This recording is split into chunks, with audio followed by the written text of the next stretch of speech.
Welcome back, guys, to another video. We're going to be here reacting to Pro Nuzlocke's run of Emerald Kaizo. Now, I've never played this game myself, so why don't we jump on in, try to figure out what this game is based on and how he does to do this correctly. Now, I will show you that I've already watched this video, and that's because if you guys saw my Discord notification that I already recorded this video. I recorded it, and the audio files went berserk. So let me just play a little clip of how the audio files sound. Welcome back, guys, to another video. Today, we're actually going to be reacting to... No, not that. We're going to be reacting to a video that someone told me to check out. It's by...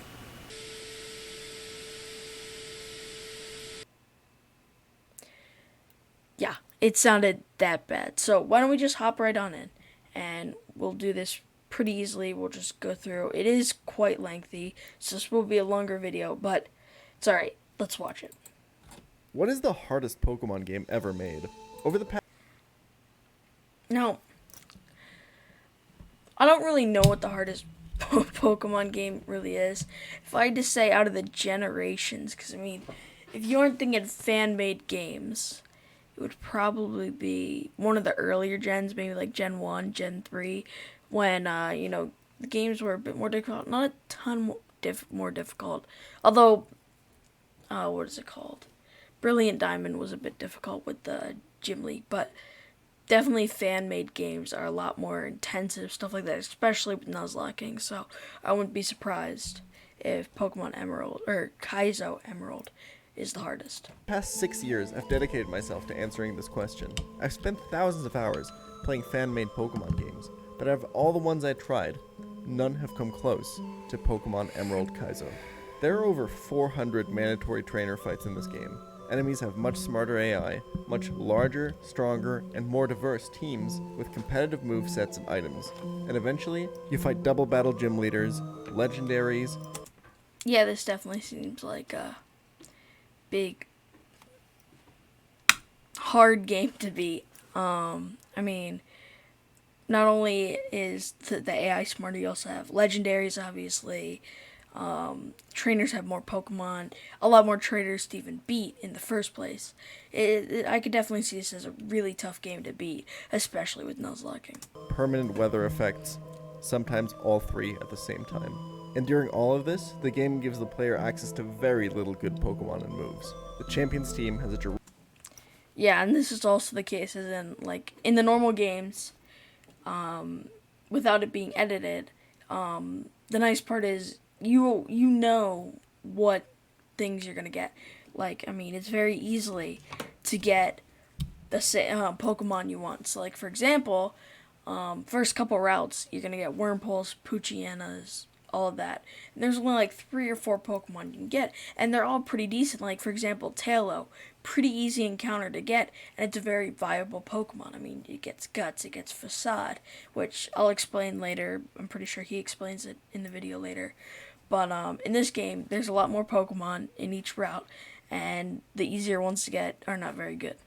Rachi, a Deoxys, and a Mewtwo. But I wasn't just going to beat this game. I was going to hardcore Nuzlocke it, which means I have to play with the following self-imposed rules. I can only catch the first Pokemon on every route. Standard. If a Pokemon faints, it's dead and I can't use it anymore. I have to play on set mode. I can't use any items in battle. I can't overlevel the next gym leader. And if my entire team faints and I white out, I have to start the entire challenge from the very... So most of those rules pretty standard, but some of them, like for example, it's your decision to play on Switch or set mode. It's not like imposed, and like also I'm pretty sure he plays on the rules like where he can't use moves that raise or lower stats. So he can't use like Sword Stance, Dragon Stance, all of that. He's like ruled out because those are really overpowered. But I think also.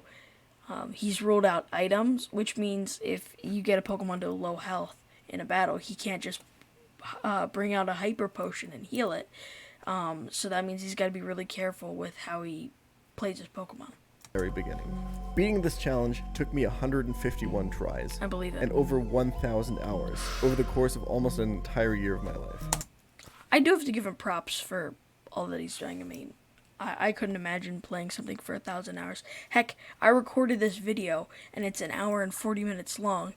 And when I first recorded it and I found out the audio files were all over the place, I got really frustrated. That's only an hour and 40 minutes. This guy spent 1,000 hours. That's, I mean, what? That's like 1/12 of a year. Wow. Yeah, that's an insane amount of time. So I gotta give him props for not, quitting. He stuck with it, which is really good. So, good job. Good job. He's really good. The video you're watching now, however, is the story of the legendary attempt 151. I do ridiculous challenges like these all the time on my channel. If you'd like to see more, And this is the part where I say subscribe to me. I mean, I work really hard on these videos. Like I said, this video, I already recorded it, and here I am recording it again. I could have just given up, moved on, but here I am making good content for you guys. So yeah, just get rid of that.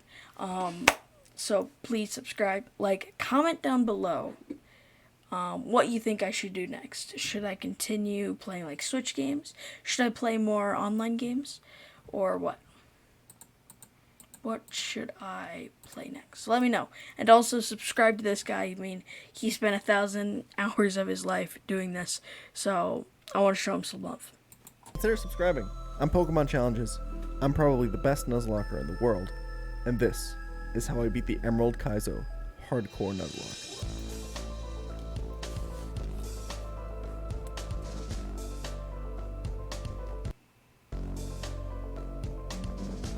I don't know what that was.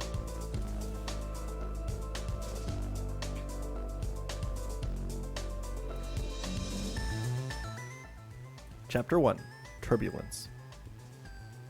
We begin by selecting Trico as our starter. Emerald Kaizo is interesting as all three starters are very viable, but I personally like Trico the most. He should have gone with Mudkip. Swampert, best Pokemon of all time.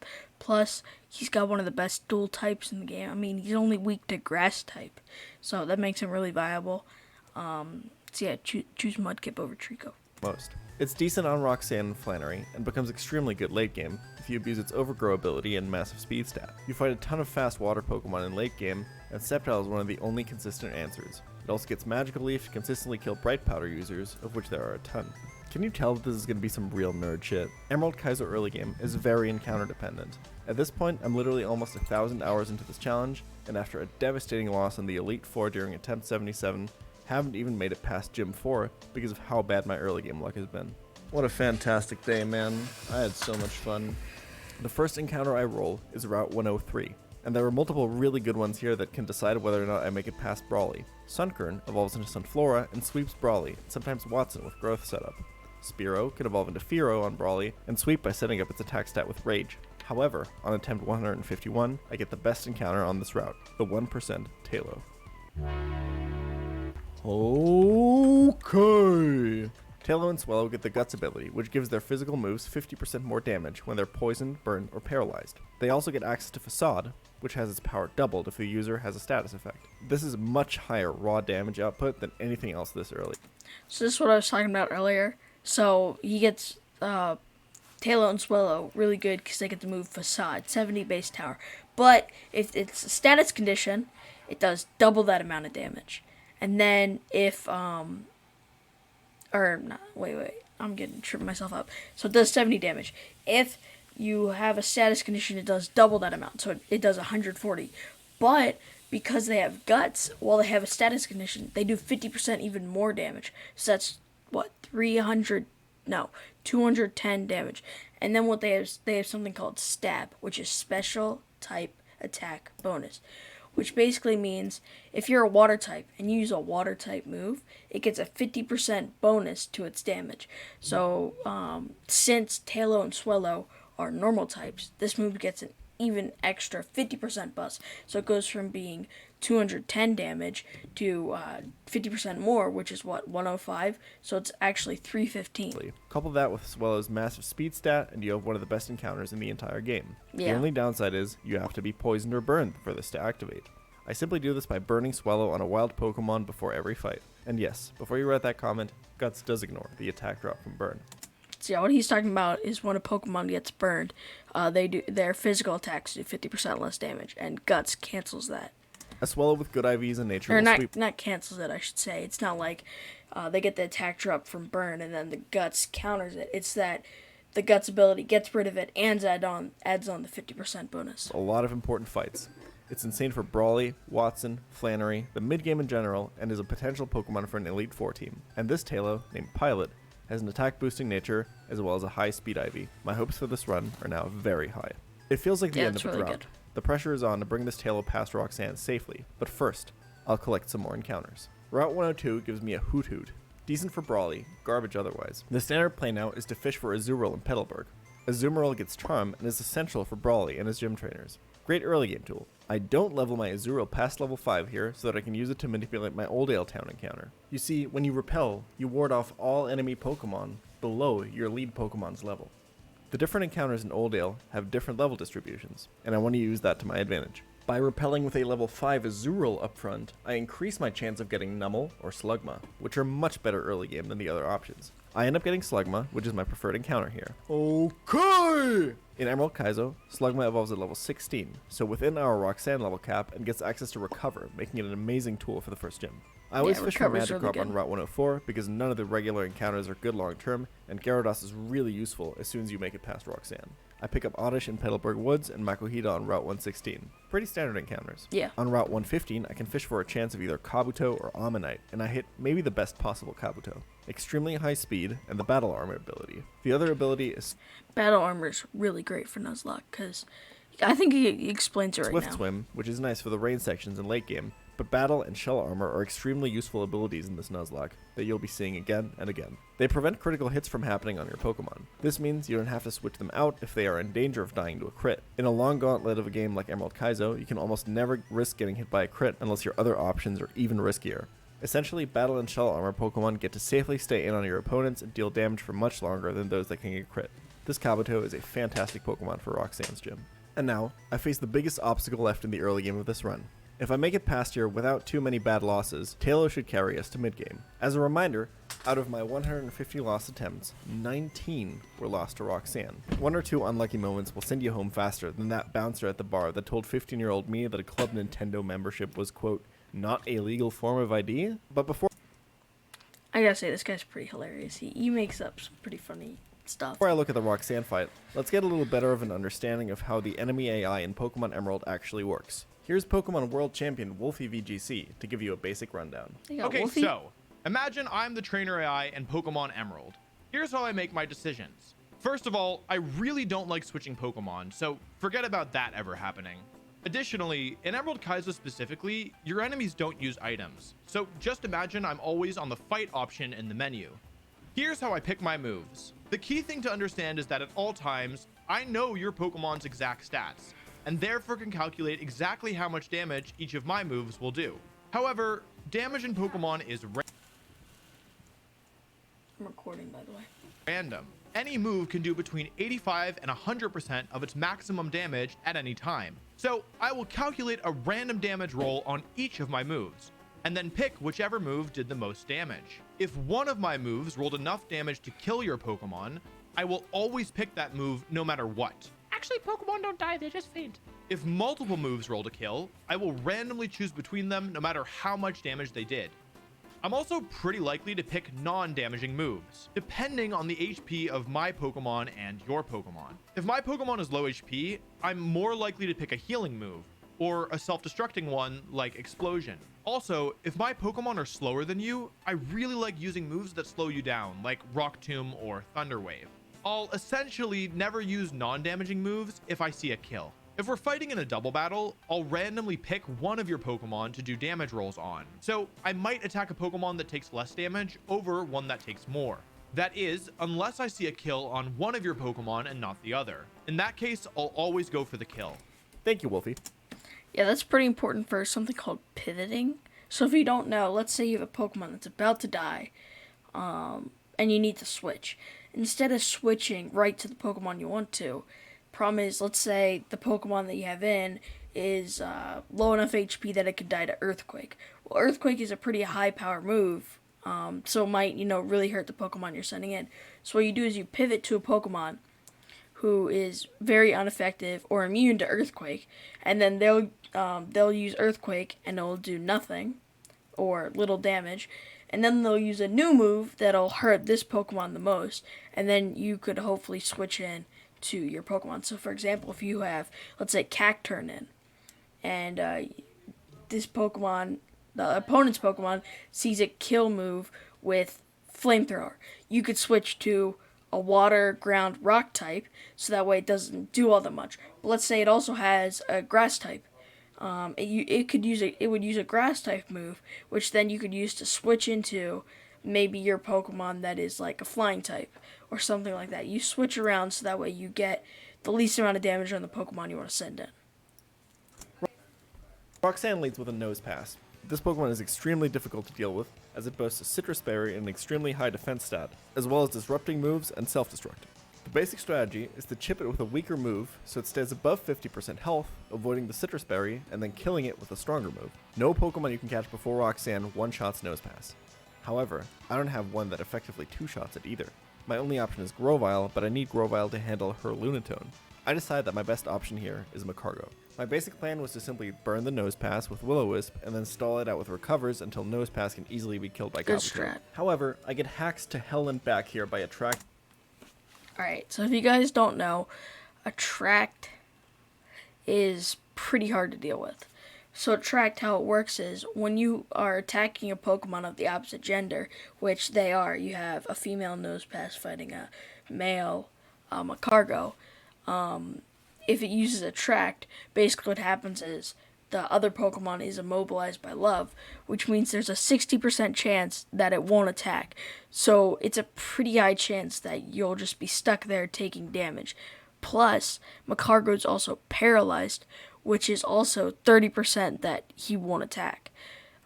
So the odds are stacked against him right now. So he needs to switch into a Pokemon that's the same gender to do damage. and Thunder Wave because Magcargo is a goddamn simp. I only get one move off before I have to switch Magcargo out. My Magcargo is now basically useless as a leap counter, and I have to send in Kabuto on the Nose Pass. But I fail to kill it, losing HP on Kabuto and getting it paralyzed. Both my Anorith and my Leap counters are severely hindered, and I haven't even dealt with her Nose Pass yet. This is really bad. Luckily, Nose Pass blows up on my switch, which leaves Meryl alive, thanks to the attack drop from Burn. I can then switch Gloom into Leap on an incoming Giga Drain. Because Magcargo is so low, I have to go for a desperation strategy to beat Leap. Normally, a death or two on Roxanne means that the run is so bad that I need to reset, but Yeah. Tail offsets the balance quite a lot here, and I'm willing to take some risks and make some sacrifices. I Toxic the Leap with Gloom, and begin switching around between Makuhita and Gloom. As we learned earlier, the AI chooses moves by rolling damage against what's in front of it, and choosing the move that dealt the most damage. So Leap wants to Giga Drain Makuhita, which Gloom takes, and it wants to Ancient Power Gloom, which Makuhita takes. This way, I can take minimal damage per turn while stacking up Toxic on Leap. However, Leap not only gets every single one of its stats raised with Ancient Power, but also crits Makuhita. I have to finish Leap with Gloom and Toxic damage, and now everyone but my Grovyle is at critical health.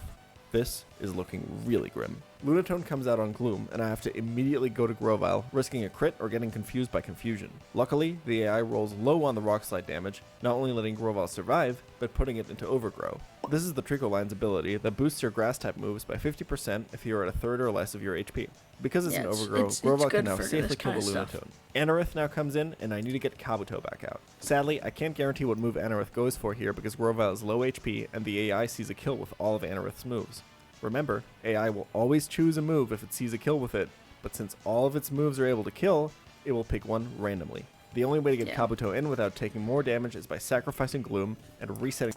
So this is back what he was doing earlier is a pivot, but right here he's using a smart strategy of sacrifice a Pokemon that's not all that useful in order to send in a Pokemon that's more useful to keep it alive. the tempo in my favor. Even one death on Roxanne is really bad.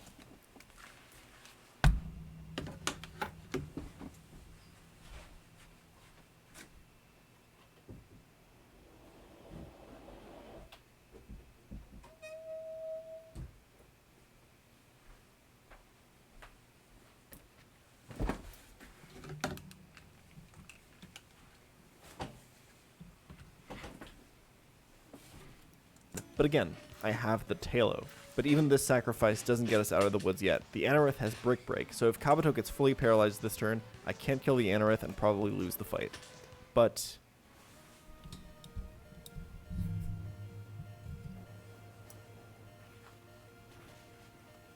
okay! Nice. I then That's a good decided to one. try to hit through another paralysis on the Relicanth, because all other plays are too risky, and...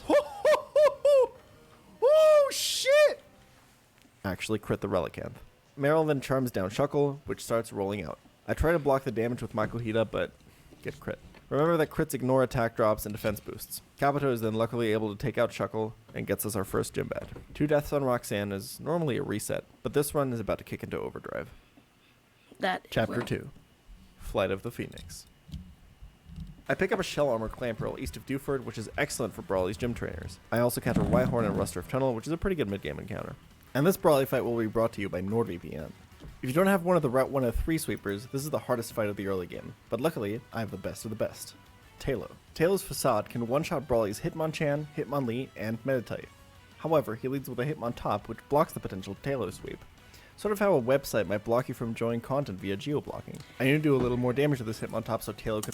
I gotta say, I do love the way this guy does ads. I mean, he intertwines it with his gameplay, so you can't skip over it because then you're missing part of the video. one-shot it, but also make sure that it doesn't do too much damage to Tailo when it comes in. I achieve this by seamlessly switching between Gyarados and Rhyhorn, who take turns taking rock and fighting moves, while Gyarados can continually stack Intimidate attack drops on Hitmontop. Switching almost as seamlessly as I would between any of the 5,200 plus servers in 59 different countries that NordVPN offers.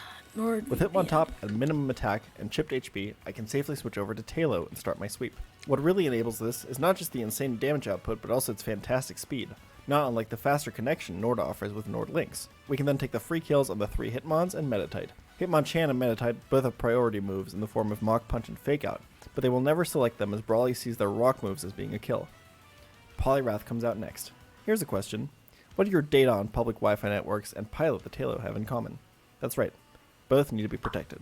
In your data's case, a VPN will help hide what domains you're visiting, specifically from any network administrators in control of the public Wi-Fi you're using at an airport or your school, for example. In Tailo's case, Noctowl will protect it from the Poliwrath by coming in and two-shotting it with Aerial Ace. The only thing left on Brawly's team now is his Hariyama. I can weaken its attack with Gyarados and then go to Clamperl. Clamperl's Shell Armor blocks any of Hariyama's crits, just like Nord's Cybersec Suite blocks ads.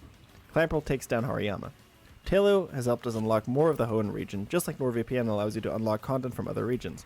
Your favorite streaming site has so much more to offer if you browse from outside of your country. Thanks to Tailo for enabling an otherwise incredibly hard to achieve zero-death Brawly, and thanks to NordVPN for sponsoring this video. Make sure to head down to the link in the description to get a discount on your first 2-year membership. You might not need a VPN right now, but if you do, think of Pilot, think of Brawly, and code Pokemon challenges. I breeze through the newly added ice puzzle in Granite Cave, clap my rival north of Slateport, and catch a Phanpy in Verdanturf Town. I go back to Little Root to fish for my good rod encounter and get a Poliwhirl. Watson is another huge reset point in this challenge. Normally, without Volt Absorb Lantern, my win rate is less than 7% here. All these Thunderballs send you home faster than me after the judge acquitted me of all my charges of Tax Fraud. Now, Swellow Where is do these extremely even good for the come Watson from? fight, but it doesn't guarantee us a win. It outspeeds on one of KO's Raichu, Electabuzz, and Manectric, and does a massive chunk to his Ampharos. This will be the basic strategy that I can build the rest of the fight around. Watson leads Jolteon, which This is I can gonna use be Capture risky on. because Tailo and Swellow are weak to electric. He's one of the worst Jolteon counters out there, but he does get the job done, and he resists all of his moves.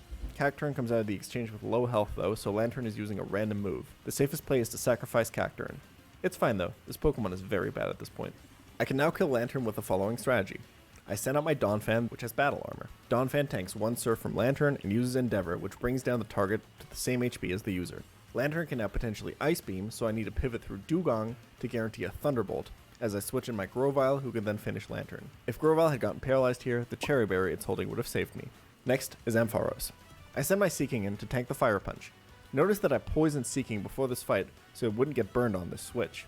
I couldn't have given it a Ross Berry because it needed to be holding Soft Sand to increase its damage.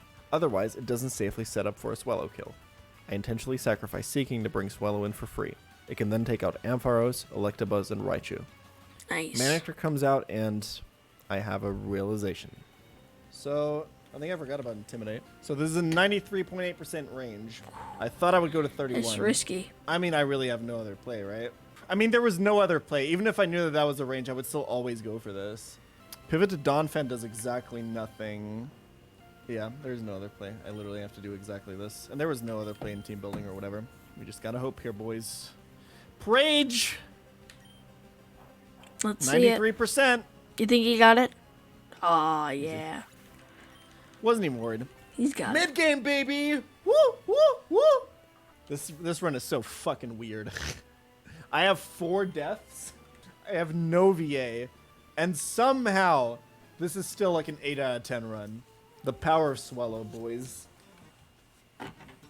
After Watson, I pick up some more important encounters like Shell Armor Torkoal, which will greatly help with the upcoming Sun sections. After fighting my way through the Magma Gauntlet on Route 114, I get to the top of Mount Chimney and fight Admin Tabitha. He has a menacing team of Dodrio, Manectric, Weezing, Aggron, Flygon, and Arcanine. Gutswallow can deal with the Dodrio here. Tricky. Here's where I use the Emerald AI to my advantage a little bit more. You see, in this game, enemies don't just send their Pokemon out in the order that they're put in their team, rather there's some internal logic at work. Here's famous YouTuber and pet bird enthusiast Jaden Animations to explain how it works. Jaden Animations So on imagine this you're video. facing me in a battle, and I'm acting according to the Emerald AI. Your Bulbasaur just killed my Rattata, and I have 3 Pokemon left on my team.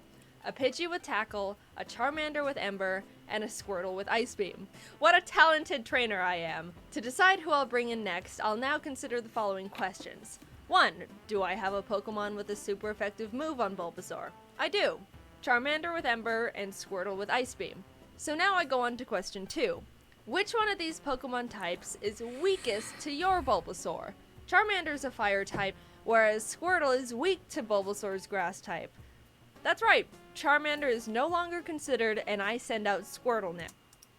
Wouldn't a trainer want to send in the stronger Pokemon just to do more damage and to resist their attacks? Hopefully they explain why, because I'm a little confused. Only if multiple Pokemon fulfill these conditions will I decide based on my team's order. Why do I want to send in Pokemon that are weak to your Pokemon's type rather than ones that resist it? No one really knows. It could be a bug in the code. It could be intentional to make the games a bit easier. Maybe computers just don't get Pokemon. I don't know. All you need to know is the Pokemon with the most effective move and the least effective typing gets sent out first. Gotcha. Thank you, Jaden. It's pretty simple Let's to get back to understand. Tabitha to see us abuse this behavior in action. Tabitha has 4 Pokemon on our team with super effective moves on Swallow. Manectric, Aggron, Flygon, and Arcanine. However, both Manectric and Aggron resist Swallow's flying type and are no longer considered as a switch-in. Flygon and Arcanine both take neutral damage from normal and flying attacks, so it now goes in team order. I know that Flygon will come out after killing Dodrio, netting us another free KO. Next up is Arcanine, who intimidates Swallow, who can now no longer kill. Fire types in particular are very hard to deal with in Emerald Kaizo.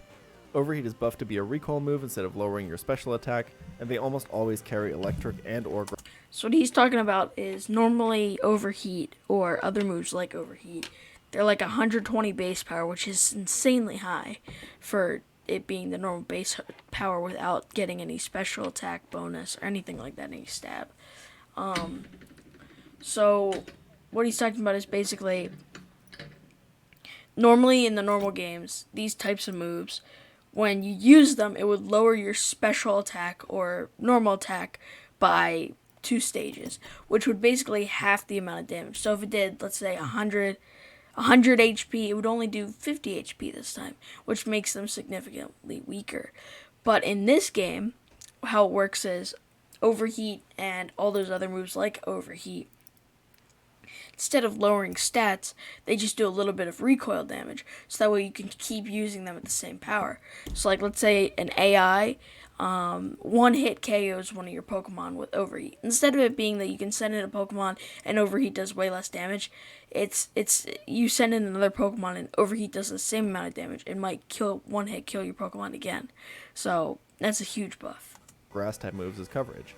Extreme Speed is also buffed to 100 base power. This Arcanine is so scary. And this is where Torkoal comes in. Its massive defense stat, fire resistance, and immunity to crits allows it to kill this Arcanine with 2 Earth powers. Next comes Manectric. I switch Parasect in to tank the hidden power Water, or Thunderbolt that Manectric can go for here, and bait an Overheat. Whiscash easily takes it, and scores a clean kill. Wanting to kill Whiscash with hidden power Grass, Tabitha sends out Weezing, which I can easily answer with Macargo.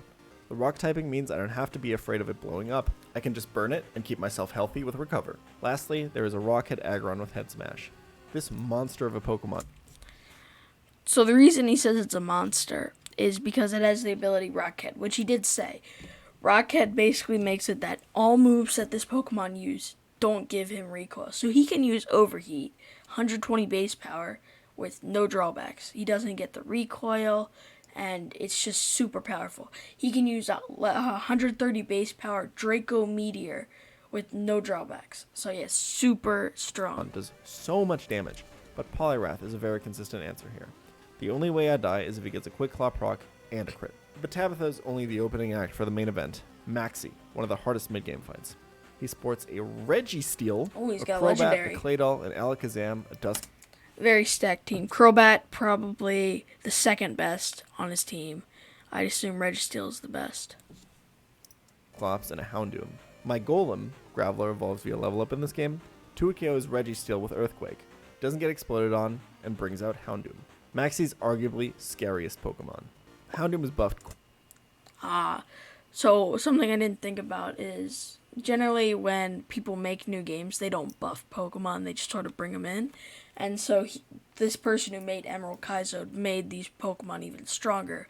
So Houndoom, the reason he's the strongest is because he got a raise in its base stats. Quite a bit in this game. If you didn't pick Torchic as your starter, countering this demonic canine can be extremely tricky. Golem is so good here because he usually baits the Hidden Power Grass, which is the easiest move to switch into. Normally, this would make a switch to Swallow extremely easy. However, our Golem ended up having bad special defense, meaning that Houndoom sees a kill with both Hidden Power and Crunch. Knowing this could happen if Registeel high-rolled Golem, I brought Corsola as a backup plan. This Pokemon is extremely useless and can be sacrificed for a clean switch to Swallow, which can then Good proceed to get strategy. a kill on both Houndoom and the incoming Alakazam. Claydol is up next, and it's a little bit too bulky for Swallow to kill, so I instead switched to Absol for free on the incoming Psychic and can then kill with 2 Shadow Balls. Dusclops sees Seismic Toss as a super effective move and comes in.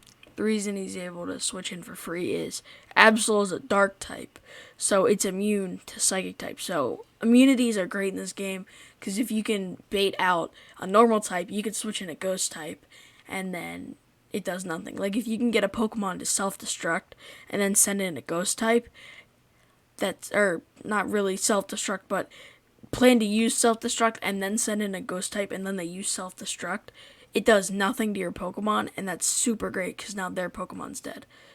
Next, Dusclops is also extremely buffed in this game, but Golem can handle it. Yeah, really Crobat buffed. then gets handled by Macargo, one of its only true counters at this point. I got very lucky with my encounters for this maxi fight. Lava Ridge has another very important encounter with the Wynot Egg. Wobbuffet is one of the standard Elite Four Pokemon for this run, and I have. A lot of people think Wobbuffet sucks. It doesn't. Wobbuffet, it has a ton of HP, making it super bulky, but also it gets moves like Counter, Mirror Coat, which make it that when you get attacked by a move, you can basically use the move Counter or Mirror Coat, or you do the same move back at them. Or not really the same move, but you basically take the damage they did to you and do twice that amount against them. Hatch a pretty good one. Lava Ridge Gym has permanent sunny weather. I guess That's gonna be Flannery had the tough. roof taken off or something. Anyway, this means in all fights, water moves have their damage halved, fire moves have their damage increased by half, and solar beams fire instantly. Emerald Kaizo does not give the player access to any weather moves at any point in the game, Yeah, it's so really overriding tough. it is out of the question. This is probably one of the single hardest sections in the game. The sun and the fact that all these trainers have fire types with solar beam and exceptional coverage as well as chlorophyll grass types means your water types are pretty much useless here. Luckily though, I have Swallow. It can outspeed and kill so many that's gonna things help here. a lot. I also use Because since there's permanent sun, like he said, solar beam can be instantly used. Normally it takes 2 turns to set up. 1 turn to, absorb sun, second turn it attacks. And the thing is, fire is weak to water, ground, and rock type, which are all countered by grass type. So solar beam is insanely good for this gym. utilize a similar strategy with Guts Hitmonchan that can take a lot of kills with Earthquake and Sky Uppercut. The final trainer of the gym is Expert Keegan. He's considered by many Emerald Kaizo runners to be the most difficult non-boss fight in the game, as he has both a Chlorophyll Victory Bell with 100% accurate Gunk Shot Ooh, and a that's gonna be Houndoom tough. with devastating sun-boosted overheats. Yeah, we were Luckily, talking about how I have the one Houndoom's consistent one of counter the to this best. Victory Bell in Shell Armor Torkoal. Poliwrath can handle the Houndoom. Flannery herself is a very polarizing gym leader in Emerald Kaizo.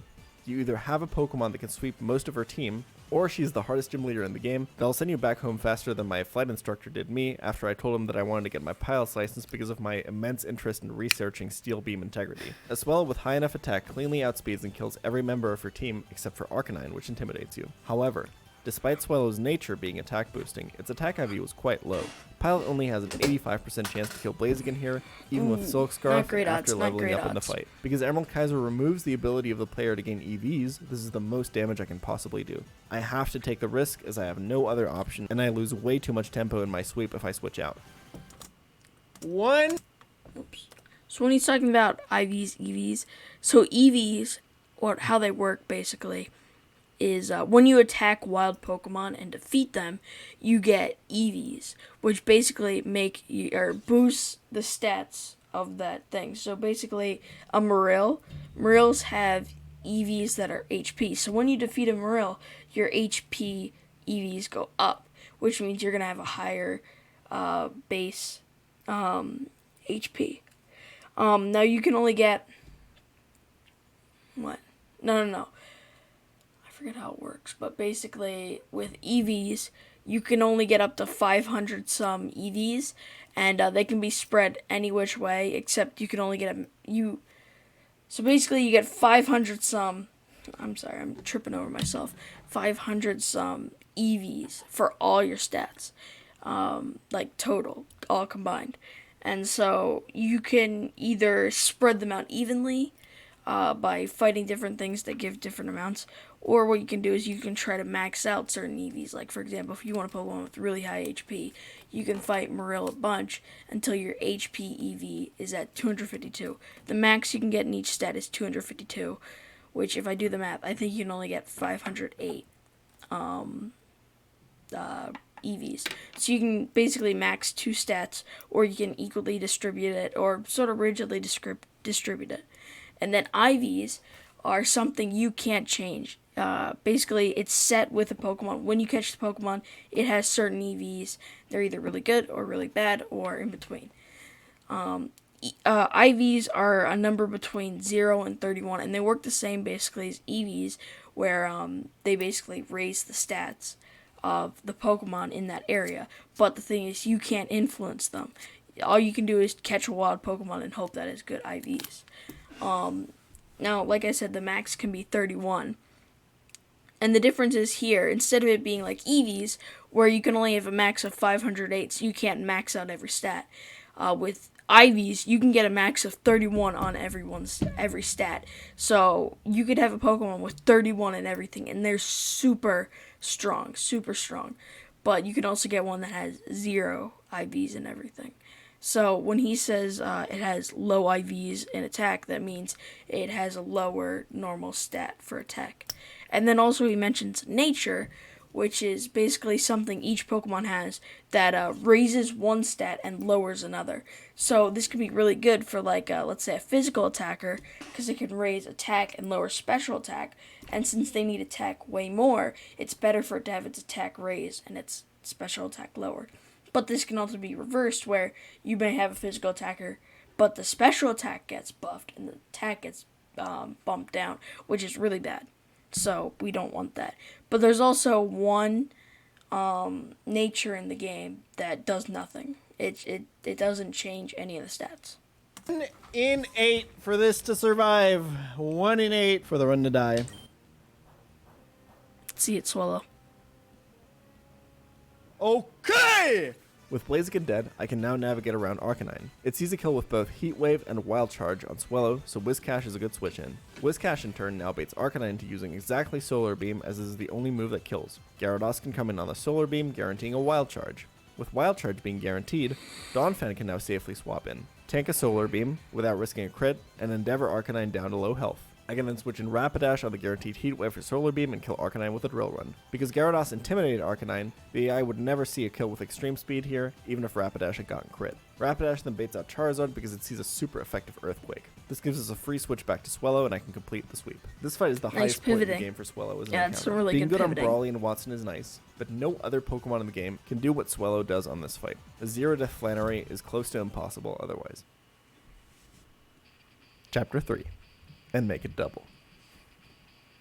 Obtaining the Go Goggles gives us access to the desert, and with that Mirage Tower, where maybe the single most important encounter in the game awaits us. The top floor of the tower has a guaranteed Bagon. This Bagon can evolve into Salamence Really good. once I get the next gym badge, and will be featured in almost every battle from that point onward. Rolling good stats on this is incredibly important. To maximize our catch rate, I lead with a pre-damaged Donphan to endeavor Bagon as low as possible. I catch it, check its stats, and... That's naughty 31 attack. What the fuck? No shot, boys. 25 HP too. 13 speed is fine. This is the Godmen's. Holy shit. Really This is good. incredible news.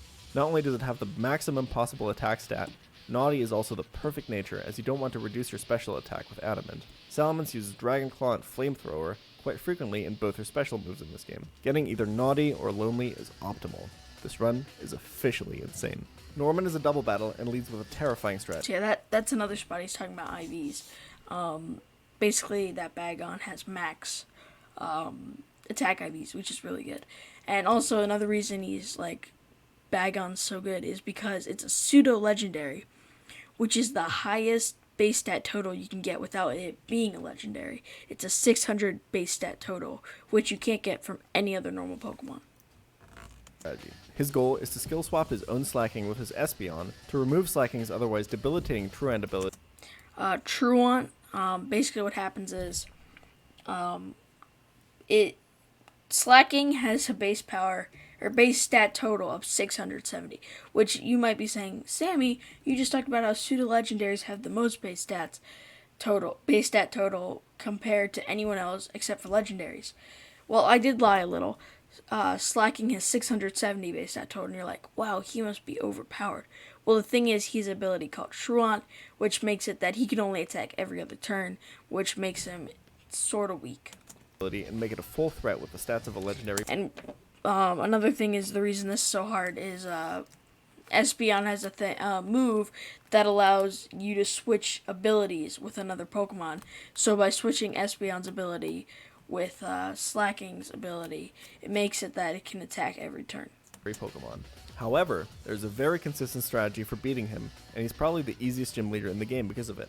You see, Norman has a Snorlax whose only damaging move is Snore. It can use this after putting itself to sleep with Rest, but if you manage to have him send this out as early as possible, and just never damage it, you can completely focus on the other side of the battle and are essentially playing a 2v1 the entire time. The tricky part is getting Snorlax out early. As you can see, its only damaging move is a normal type move, which doesn't hit anything super effectively, so baiting it out seems impossible. However, there's another quirk in the Emerald AI I can abuse here. Here's famous YouTuber and wildlife expert Tierzu to explain. So, imagine you're fighting me in a Pokemon battle, and I'm behaving just like the Emerald AI would. Your Eevee just killed my Rattata, and I have the following team. A Charmander with Ember, a Pikachu with Thunderbolt, and a Squirtle with Water Gun and Tail Whip. None of my Pokemon have a super effective move against your Eevee, so the usual process that we learned from Jaden earlier does not apply. In this case, however, I will not simply send in the next inline Charmander, but instead go into what's called Phase 2. I will look at the Pokemon I just lost, Rattata, and consider its typing. I will then look at my team and see if any of them have a move of that type, in this case, Normal. This works even for moves that don't do any damage, so I will notice that Squirtle has Tail Whip and send it as my next Pokemon. Let's make things a little more complicated and consider a double battle situation with similar teams. You have an Eevee and a Butterfree out and just killed my Rattata. The process for me is the same here, except I have two Pokemon on your side to consider. To figure out which Pokemon to base my decision on, I will simply flip a coin. In this example, if the coin lands on heads for the left side, I will choose 50-50 odds. Eevee, and the logic will be the same as in our single battle example. Squirtle will come out. If the coin lands on tails, I choose the right side, Butterfree, which will make me see Ember as a super effective move, and I will send out Charmander. Whether Charmander or Squirtle is sent out in this case is dependent on RNG and not fully predictable for you, as you don't know beforehand where my coin will land. Let's see how this applies to Norman's team. Espeon is a Psychic type, and the only Psychic type move on Norman's team is Snorlax's Rest. In order to consistently get Snorlax out as soon as possible, I would need to kill Espeon in a situation where neither of the two Pokemon I have out on the field are hit super effectively by his Kangaskhan, Swellow, or Tauros. No matter where the coin lands, Norman will not see a super effective move, go into phase 2 and want to send out Snorlax because he sees the Psychic typing. Yeah, That's the normal This is definitely some good cheese, where basically, yeah, he makes it a 2-on-1, which makes this much more easy. strat. At the same time, you also need to avoid the enemy Slaking killing you with its enormous attack stat. Let's see how I achieve this on run 151 in particular. We lead Swellow and Blastoise, both of which are not weak to any of the move typings Norman has in the back.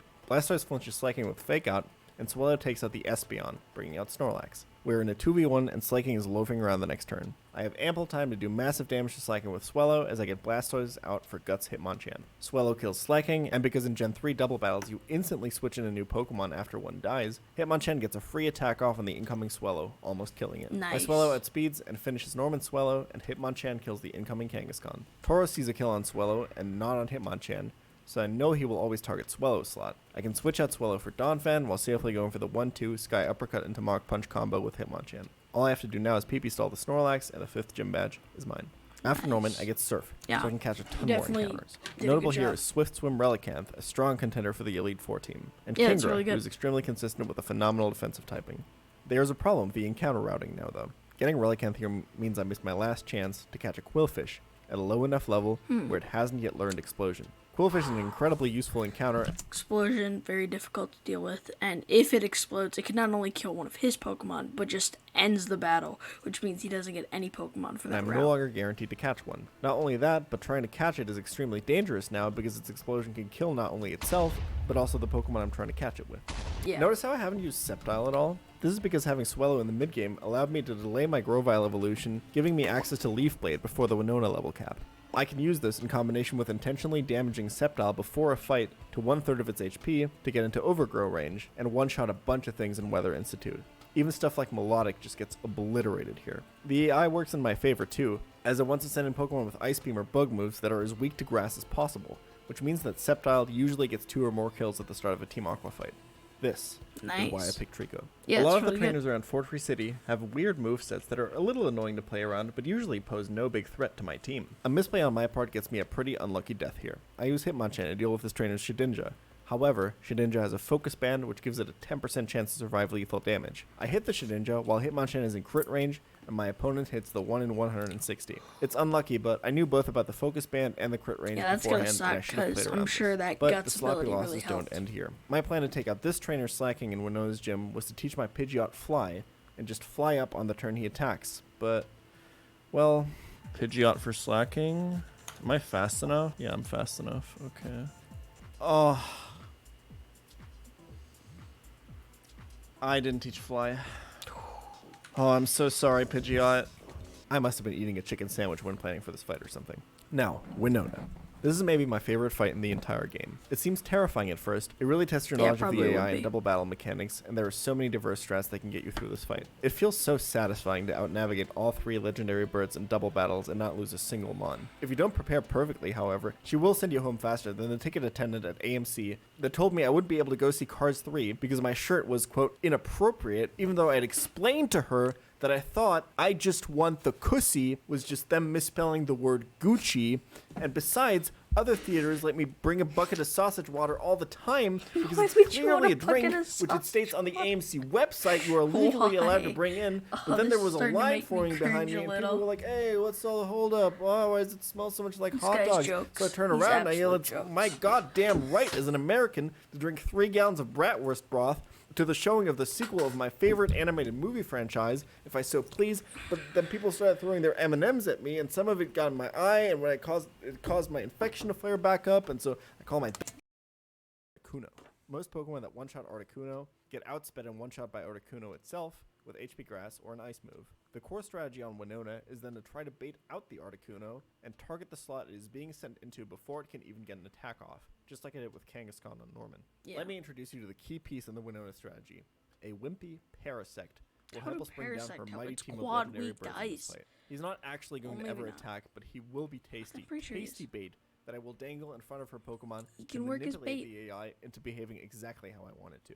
So I lead with Parasect and Golem. Winona sees a kill on Parasect, but the flying moves of both of her lead Pokemon sees no kill on Golem. She will therefore always attack Parasect's slot, and I can safely switch him out for Rhydon, while Golem lets out a massive head smash, removing Zapdos from the field. Both of my Pokemon are the same type now, so I don't care where Winona's coin lands for deciding her switch in target. She will always send out Flygon because she sees a super effective grass move. Everything is going exactly to plan at this point. I'm expecting good. Earthquake It's good. and Hidden Power Grass, and switch out for 2 Pokemon that can take both, Parasect and Salamence. Salamence gets a Vital Intimidate on Aerodactyl and can now begin setting up the Articuno kill. Again, Winona sees a kill with both of her Pokemon on Parasect, with HP Flying and Flamethrower respectively, and Salamence is safe from attacks this turn. I switch Parasect out for Kabutops, who will tank both of these moves, while Salamence prepares for a kill on Flygon with Air Slash. Dragon Claw is technically more damage, but a crit from Dragon Claw will kill Flygon early, which would mess up my strategy completely. I want Flygon to die the turn after this. Additionally, Air Slash has a chance to flinch, which can save Kabutops some HP. Aerodactyl Earthquakes again, but thanks to Intimidate and Battle Armor, Kabutops is pretty safe. Salamence kills Flygon, and having Kabutops and Salamence guarantees that Winona goes to either Articuno or Moltres, depending on where the coin lands here. Both of which will take massive damage and slowdown from the Rock Tomb Kabutops is targeting the Flygon slot with. I prefer her to send an Articuno here though, and that's exactly what happens. It's good. Salamence is now faster than the slowed down Articuno and not dead to Ice Shard. I have a safe kill with Rock Slide while Kabutops can Rock Tomb the Pokemon coming in on Articuno's slot. After bringing Kabutops to safety with a mildly risky Scissor Switch, I can eventually kill Aerodactyl and Crobat. This leaves Moltres, which just gets completely outmaneuvered by switching between Rhydon and Parasect, baiting kills, as Immense takes out Winona's final Pokemon that's and really gets us good. our 6th gym badge. This would feel so sweet. This could have been a 0-death Winona split, which is insane. Whatever, man. One of my favorite split of the game. That's all that matters. By the way, if you'd like to start running this game for yourself, I highly recommend joining my Discord. I have a dedicated channel to EK Nuzlocking that has all the relevant resources and a Go ahead, ton guys, of people join willing his to help Discord you if out. you Link want is in to. the description. Also, subscribe while you're down there. Yes, Chapter subscribe 4, to me too. World on Fire.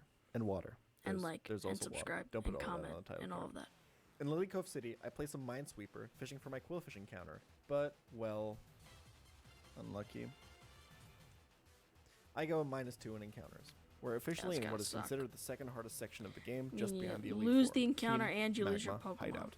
This place is Flannery's gym, but the creator did some experimental mix of DMT and leaded gasoline before putting together the trainers. You face far more powerful Pokemon with way more RNG heavy items. Yeah. Focus bands, bright powders, quick claws. Sun set up, and there's probably more trainers and all that. And I assume you have to fight Maxie again, which is going to be horrifying. Are everywhere. On average, 1 Pokemon per team can explode, some of them with choice bands. Several trainers have unusual AI patterns that can trip you up. It's considered an initiation ritual in Emerald Kaizo to lose either your Salamence or your entire run to this place. You fight 16 fully stacked runs and 2 boss fights in this godforsaken cave. I myself had essentially lost 2 attempts here. The Pokemon that help the most in this section are Chlorophyll Grass types that get double speed in the sun, Flygon, Ghost types, and Shell Armor Torkoal. Of all of these, I have exactly 1. This section basically requires you to sacrifice Pokemon. Sacrificing your Pokemon is strong because it allows you to reset tempo in your favor within a fight, get in a Pokemon for free you otherwise wouldn't be able to get in undamaged. If you're not doing that, you're probably playing too risky and are making mistakes. You get a lot of encounters in EK, and you want to start using the bad ones as a resource to protect your better encounters starting at this point. In the end, Probably the bad ones to use here are Noctowl. I could see Electrode would be a good one to use here. Not very useful. And maybe like Azurill and Magneton. all you can bring to the Elite Four are 6 Pokemon anyway. Let's look at the fight against Infamous Grunt 6. His Torkoal has a Quick Claw, Heat Wave, Explosion, Solar Beam, and Earthquake. If this couldn't explode, Salamence would easily deal with this. Normally, what I would do in this situation is to manipulate the AI in a way where it will send out its Pokemon with Explosion last. If the enemy has no other Pokemon left, he can never choose Explosion if he has any other move. Unfortunately, Magma Grunt 6 has a Jump Bluff with no damaging moves which can never be baited out before Torkoal. He will always have this in the back of his team, and Torkoal will always be able to blow up. None of our Pokemon can live all Yeah, it's 4 gotta moves suck. without risking Quick Claw, so I decided to risk the most expendable Pokemon, Azumarill. Torkoal explodes on turn 1, taking down Azumarill and itself. There's no Bye, safe way for me to Azumarill. play around this Not death, very but good. like I said, you can utilize Very- strategic sacrifices especially like in this starting third in gen Magma without Hideout to keep very your tight. important Pokemon safe. Later, Choice Band Explosion kills my Macargo with a crit. Had I gotten a Ghost type in Vampire, this Claydol would have been completely free, but as it is, I have to risk the crit here. But that's it. That's all I lose to Magma Grunts in Hideout. Which is Nice. actually kind of insane, all things considered. Both Yeah. of these Pokemon It's are pretty very lucky, expendable pretty lucky. beyond this point, and I can move into Admin Courtney with my spirits incredibly high. In the glaring sun, Courtney rolls up with the following team. Charizard, Castform, Regirock, Kangaskhan, It's definitely a Venusaur, stack and team. Salamence. I lead with Swellow team. because of course I do, one-shotting her Charizard and bringing out Venusaur. The sweep is stopped here because Venusaur's Chlorophyll ability makes it faster than Pilot. Torkoal is the only decent consistent counter I have to this monster of a Pokemon, so I switch it in, tanking the incoming Weather Ball. Torkoal gets put to sleep, but I'm prepared for this eventuality with a Chesto Berry. Torkoal now just needs to hit a 75% range, which it does. Kangaskhan comes in next. It carries Fake Out, which the AI will pretty much always go for if it doesn't see a kill. I can safely switch Donphan to the low damage Fake Out and use our patented Endeavor strat to bring Kangaskhan down to low HP. Pivoting through Rhydon allows a safe switch back to Swellow on Kangaskhan's Earthquake and gives me 2 kills on both Kangaskhan and Castform. Sorry, it's Courtney late. now puts her massive Regirock between her and my Swellow, and Pilot needs to exit his plane as soon as possible. Rhydon comes in on the Ancient Power, luckily avoiding the 10% boost. I know that Regirock can either use Counter or Earthquake here. However, Rhydon really falls off after this point and is kind of outclassed by Golem anyway, so I'm very much willing to risk it to keep better encounters safe. It deals a massive blow to the Legendary and goes down heroically to counter. Scizor can now come in and revenge kill Regirock, baiting Flamethrower from her last Pokemon Salamence. Our Castform can now safely switch in and Ice Beam the Salamence down. The way to Maxi 2 is wide open. Overall, he's played this really well. I mean, he's taking his time. He's resetting everything in his favor, all of that. He's definitely prepared, and he's fought this many times. So, you know, those 1,000 hours, I guess, were worth it for him, because now he's able to figure out what he needs to do in order to beat everything. Maxi 2 is considered by most players to be the hardest non-Elite Four fight in the game. A single crit on this fight will destroy most teams going up against him, and send you back home faster than my 4th grade gym teacher after I shit my pants. Wait, does it really say that in the script? What the f— Maxi leads with an Intimidate Tyranitar, followed by Flygon, Gengar, Arcanine, Exeggutor, and Entei. Arcanine and Entei both sport the lovely 100 base power extreme speed. Entei and Chlorophyll Exeggutor both run Ancient Power. If either of these get a single Ancient Power boost, you will wipe. Entei also has buffed Special Attack and Sacred Fire, which is basically a Fire Blast that can't miss and burns 50% of the time in Emerald Kaizo. This legendary dog is an absolute menace. He does not fuck around and will wipe you if it scores a single crit on you. Most fighting types in this game can't kill Tyranitar after an Intimidate. This is why many runs choose to use their White Herb here, which neutralizes the Intimidate attack drop. However, you only get 1 White Herb throughout the entire run, and it's incredibly useful on Glacia, a fight arguably harder than Maxi 2. I find a different strategy here. Luckily, my Poliwrath's IVs are just enough to outspeed and kill Tyranitar with superpower, even after the Intimidate. This baits an Arcanine, who usually can only Solar Beam here, but the AI is really weird about Solar Beam in the sun, so will sometimes not choose it despite it being the highest damage move. Because of this, the incoming Salamence pivot takes an unnecessary amount of damage. This switch is still important though, as I want to use Salamence's Intimidate to reduce Arcanine's damage potential with extreme speed, to discourage Maxi from using it later on in the fight. Rapidash can then switch in on the guaranteed HP Ice and Drill Run. Now I could just go for an easy kill here, but I don't want to bring out Exeggutor yet. It would want to Ancient Power my Rapidash, which risks it getting a 10% boost and wiping my team. Instead I put Poliwrath, which is now guaranteed to bait a Solar Beam after taking more chip damage, into Salamence, scoring a kill with Rock Slide and baiting out Maxi's Flygon. I have to sacrifice a Pokemon here, as nothing can tank a crit Draco Meteor from Flygon. Did I mention that enemies get Draco Meteor in this game? It's 140 base power recoil. Absolute insanity. Rapidash, as most fire types, is pretty low value after this section and pulls a Bruce Willis, sacrificing itself to the Meteor. Castform can now come in and get a clean kill with Ice Beam, baiting out Exeggutor. Chlorophyll means I'm outsped here. However, Castform needs to stay in and dodge a crit for this fight to run smoothly. Exeggutor currently sees Psychic as doing more damage than Ancient Power, and I would really like to keep it that way to not get Omni Boost swept. Castform dodges the crit and gets a kill with a massive damage Weather Ball. It does, however, get its special defense drop. Had Exeggutor gotten the crit here, I had a pretty safe contingency plan with Salamence. Maxi needed to get 2 crits in a row here to end my run. Next is boss monster Entei. If he sees a kill with extreme speed, a priority move, he will always go for it, even if other moves kill. However, I see that only half of all potential extreme speed damage rolls can kill Castform at this point, so here's what the decision tree for Entei looks like. Half of the time, it will find the killing E-speed roll on Castform and simply go for it. In case it doesn't find the roll, it'll see a kill with either Sacred Fire because of the earlier special defense drop, or Ancient Power, so it'll use either of those moves 25% of the time. I'm in trouble if he 1 in 16 maximum rolls both Sacred Fires on Torkoal, or finds the 10% Omni Boost on Ancient Power. I don't have to worry about crits because of Shell Armor. Both of these cases lose me the run right then and there. This will happen about 3% of the time here. Yeah. However, switching Come to on. Torkoal, I get Yes, the best use possible extreme result with him speed. just going for the extreme speed. I can now simply explode my own Torkoal, wiping Entei off the face of the earth in a heroic sacrifice from the turtle. Finally, Alakazam can outspeed and kill Maxi's Gengar. 2 deaths to Maxi. Nice. 5 in total in Hideout is good, pretty good. damn good, especially considering the quality of Pokemon I lost. All this without a Ghost type or a Victory Bell on my team. I'm past one of the hardest parts of the game and have all the important tools to go forward. It's officially a run. Sceptile gets Boy, a couple my of nasty turn. 1 KOs on our way through Aqua Hideout, and we open up our way Yeah, east. Sceptile's really useful for these Chapter parts. 5. Around the World in 15 Encounters. Beating Aqua Hideout opens up almost the entire rest of Hoenn to me. There are a lot of encounters to get here. I gain access to Route 122, 124, 125, 126, 127, 128, 129, 130, 131, 132, 133, as well as Moss Deep City, Shoal Cave, and Pacific Log Town, and also the Super Rod, which now gets me access to the Super Rod encounters I want on Route 108 and 122. I've been delaying these so far. For all these routes, I need to decide if I get a Surfing, Old Rod, Good Rod, or Super Rod encounter, and in what order to get them in. This is called encounter routing, and it's a basic Nuzlocking skill if you're playing with duplicate claws. Imagine a scenario in which you have 2 routes. Route 1 has 99% Rattata and 1% Mewtwo. Route 2 has 50% Rattata and 50% Pidgey. You're playing with duplicate claws, so duplicate encounters can be skipped until you find a non-duplicate encounter. What route should you get your encounter on first? Write your answer in the comments now.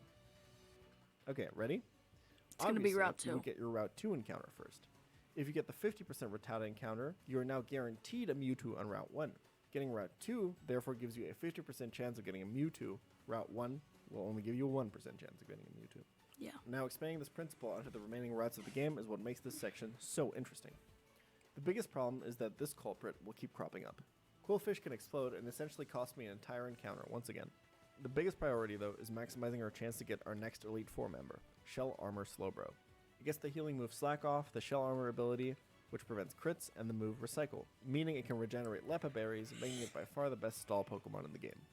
Shout out to runner Dexa for coming up with this Elite Four strategy. Yeah, that sounds I really start by good. Slack super Off. rodding on Route 1. Slack Off heals half of damage, and Recycle allows you to reuse berries. Like if he uses, for example, a healing berry, if he, like, let's say it heals 30 HP, he can use Recycle and heal another 30 HP. Although that wouldn't be all that useful because he could just use Slack Off. No, 8, guaranteeing a Whalmer encounter because the only other encounter here is Sharpedo, which I already have. Also, the graphics on this are really good. I mean, I don't know who edited this, but great job. I mean, the whole Hoenn map and having the guy come through and showing off where all the Pokemon came through, like, amazing overall. I now have an OP Wailord of my own. Route 126 gets us a guaranteed Slowpoke with the Old Rod. The problem is that Shell Armor is not guaranteed. Slowpoke can either have the ability Own Tempo, which it will keep throughout evolution, or Oblivious, which becomes Shell Armor. Own Tempo prevents a Pokemon from being confused. I can What is therefore that? just check the Slowpoke. Either have the ability Own Tempo, which it will keep throughout evolution, or Oblivious, which becomes Shell Armor. Own Tempo, which it will keep throughout evolution, or Oblivious, which becomes Shell Armor. Own Tempo prevents a Pokemon from being confused. I can therefore just check the Slowpoke for the proper Am I crazy? ability. I thought I saw, Keep it like, confusing. writing flash up. Yeah. If it can't be confused because of Own Tempo, I kill it and try again on it. The problem is that Shell Armor is not guaranteed. Slowpoke can either have the ability Own Tempo, which it will keep throughout evolution, or Oblivious, which becomes Shell Armor. Own Tempo, There it is. which it will keep I gotta throughout read what evolution, this says. or Oblivious, which becomes Shell Armor. Own Tempo, There it was. which it will keep Keep throughout missing it. evolution, I'm gonna or get it Oblivious, eventually. which becomes Shell Armor. Own Tempo prevents a Pokemon from being confused in evolution, or Oblivious, which becomes Shell Armor. Own Tempo, I missed it. It's like only Tempo, one which it will frame. keep I throughout might give up. evolution, or Oblivious, which becomes Shell Armor. Own Tempo Yeah, I give prevents up. a Pokemon from being confused. I'm wondering I what can it therefore says. check the Slowpoke for the proper ability by confusing it. If it can't be confused because of Own Tempo, I kill it and try again on a different route. However, I win the coin flip for the ability on the first try, granting us one of the most important Pokemon, Nurse. That's the really good. Slowbro. Yeah, We pick up the that's guaranteed amazing, shelter by actually. fishing with an old rod in Moss Deep. This prevents exploding cloisters from being our potential encounter in the future. Route 125 gives us a guaranteed Celio. We then try to maximize our chances of Hitting encountering everything. Glalie in Shoal Cave, as an exploding Glalie is usually the safest Tate and Liza strategy. Instead, I pick up a Pillow Swine, which is completely useless. I have an 88% chance to encounter Not very Lantern good in this Surfer on game. Route You don't even 128, have and I Mammoth get it. Swine. Luckily, it's Volt Absorb too, but I would have caught Illuminate here too just to remove it from the encounter table. Now, it all becomes about maximizing our chances to catch a Quillfish. This improves our chances of getting both Gengar and Mischievous, and gives us Quillfish itself, which not only is excellent in the upcoming rain sections, but is also a fantastic explosion Pokemon for double battle boss fights. So Yeah. here's how I set up the optimal Quillfish route. I Super Rod in Pacific Log 10 for a guaranteed Omastar. I actually get Swift Swim here too, which is perfect. Yeah, it's Now really that I good. have Omastar, I can guarantee the Mantine on 129 with the old rod. And look at this, it's also Swift Swim. Another Now great that I have mon. both Mantine and a Tentacruel from earlier in the run, I can guarantee the Quillfish encounter on Route 127. The Pokemon to defuse the Sea Mine is going to be Blastoise. He can do some free damage with Fake Out and only dies to Explosion Crit. If I do lose Blastoise, it's not a huge deal. I catch Quillfish and it's Swift Swim as well. Nice. This is quite possibly the best day of encounters I've ever had in Emerald Kaiser. Yeah, I believe it. Having Swift Swim a is Quillfish now amazing. guarantees a Super Rod Ghastly encounter on Route 122. I pick up a pretty useless guaranteed Pelipper on 124 and Octillery on 130. Route 132 gives me a guaranteed Staryu thanks to having Quillfish and Mantine. Starmie is excellent. Not being able to get it because I hadn't gotten the Quillfish yet would have been disastrous for the run. 131 gives me a very nice 83% chance to encounter another Ghost type in Mischievous, which I end up getting. The last route is 133, which I delayed because the only encounter there is Lapras, which is very dangerous to capture and doesn't provide anything right now. If I end up needing this, I can always come back when my level cap is higher. Chapter 6. I've planted 5 bombs around Hoenn. Can you find them all? It's like a catch 'em all, but it's bombs. Wait, don't tell me he's gonna blow up the orphanage. Not the orphanage down the street. I'm kidding. But sounds a lot like Minesweeper. Let's go to Moss Deep Gym. All gym trainers here are mandatory double battles that utilize some sort of gimmicky mechanic. There's a lot of pivoting, pre-damaging to big kills into a switch, and in quite a few of the battles I use skill swap Mischievous to my advantage. On the 4th battle here, I lose my Octillery. I had to sacrifice it to save Caesar from having to dodge a crit. There's some more cheesy stuff like Perish Song spam plus Shadow Tag Pokemon, but if you plan for these correctly, it's really not a big deal. Let's go to the main event here with the twins Tate and Liza, who lead their double battle team with Latios and Latios. That's Yep. tough.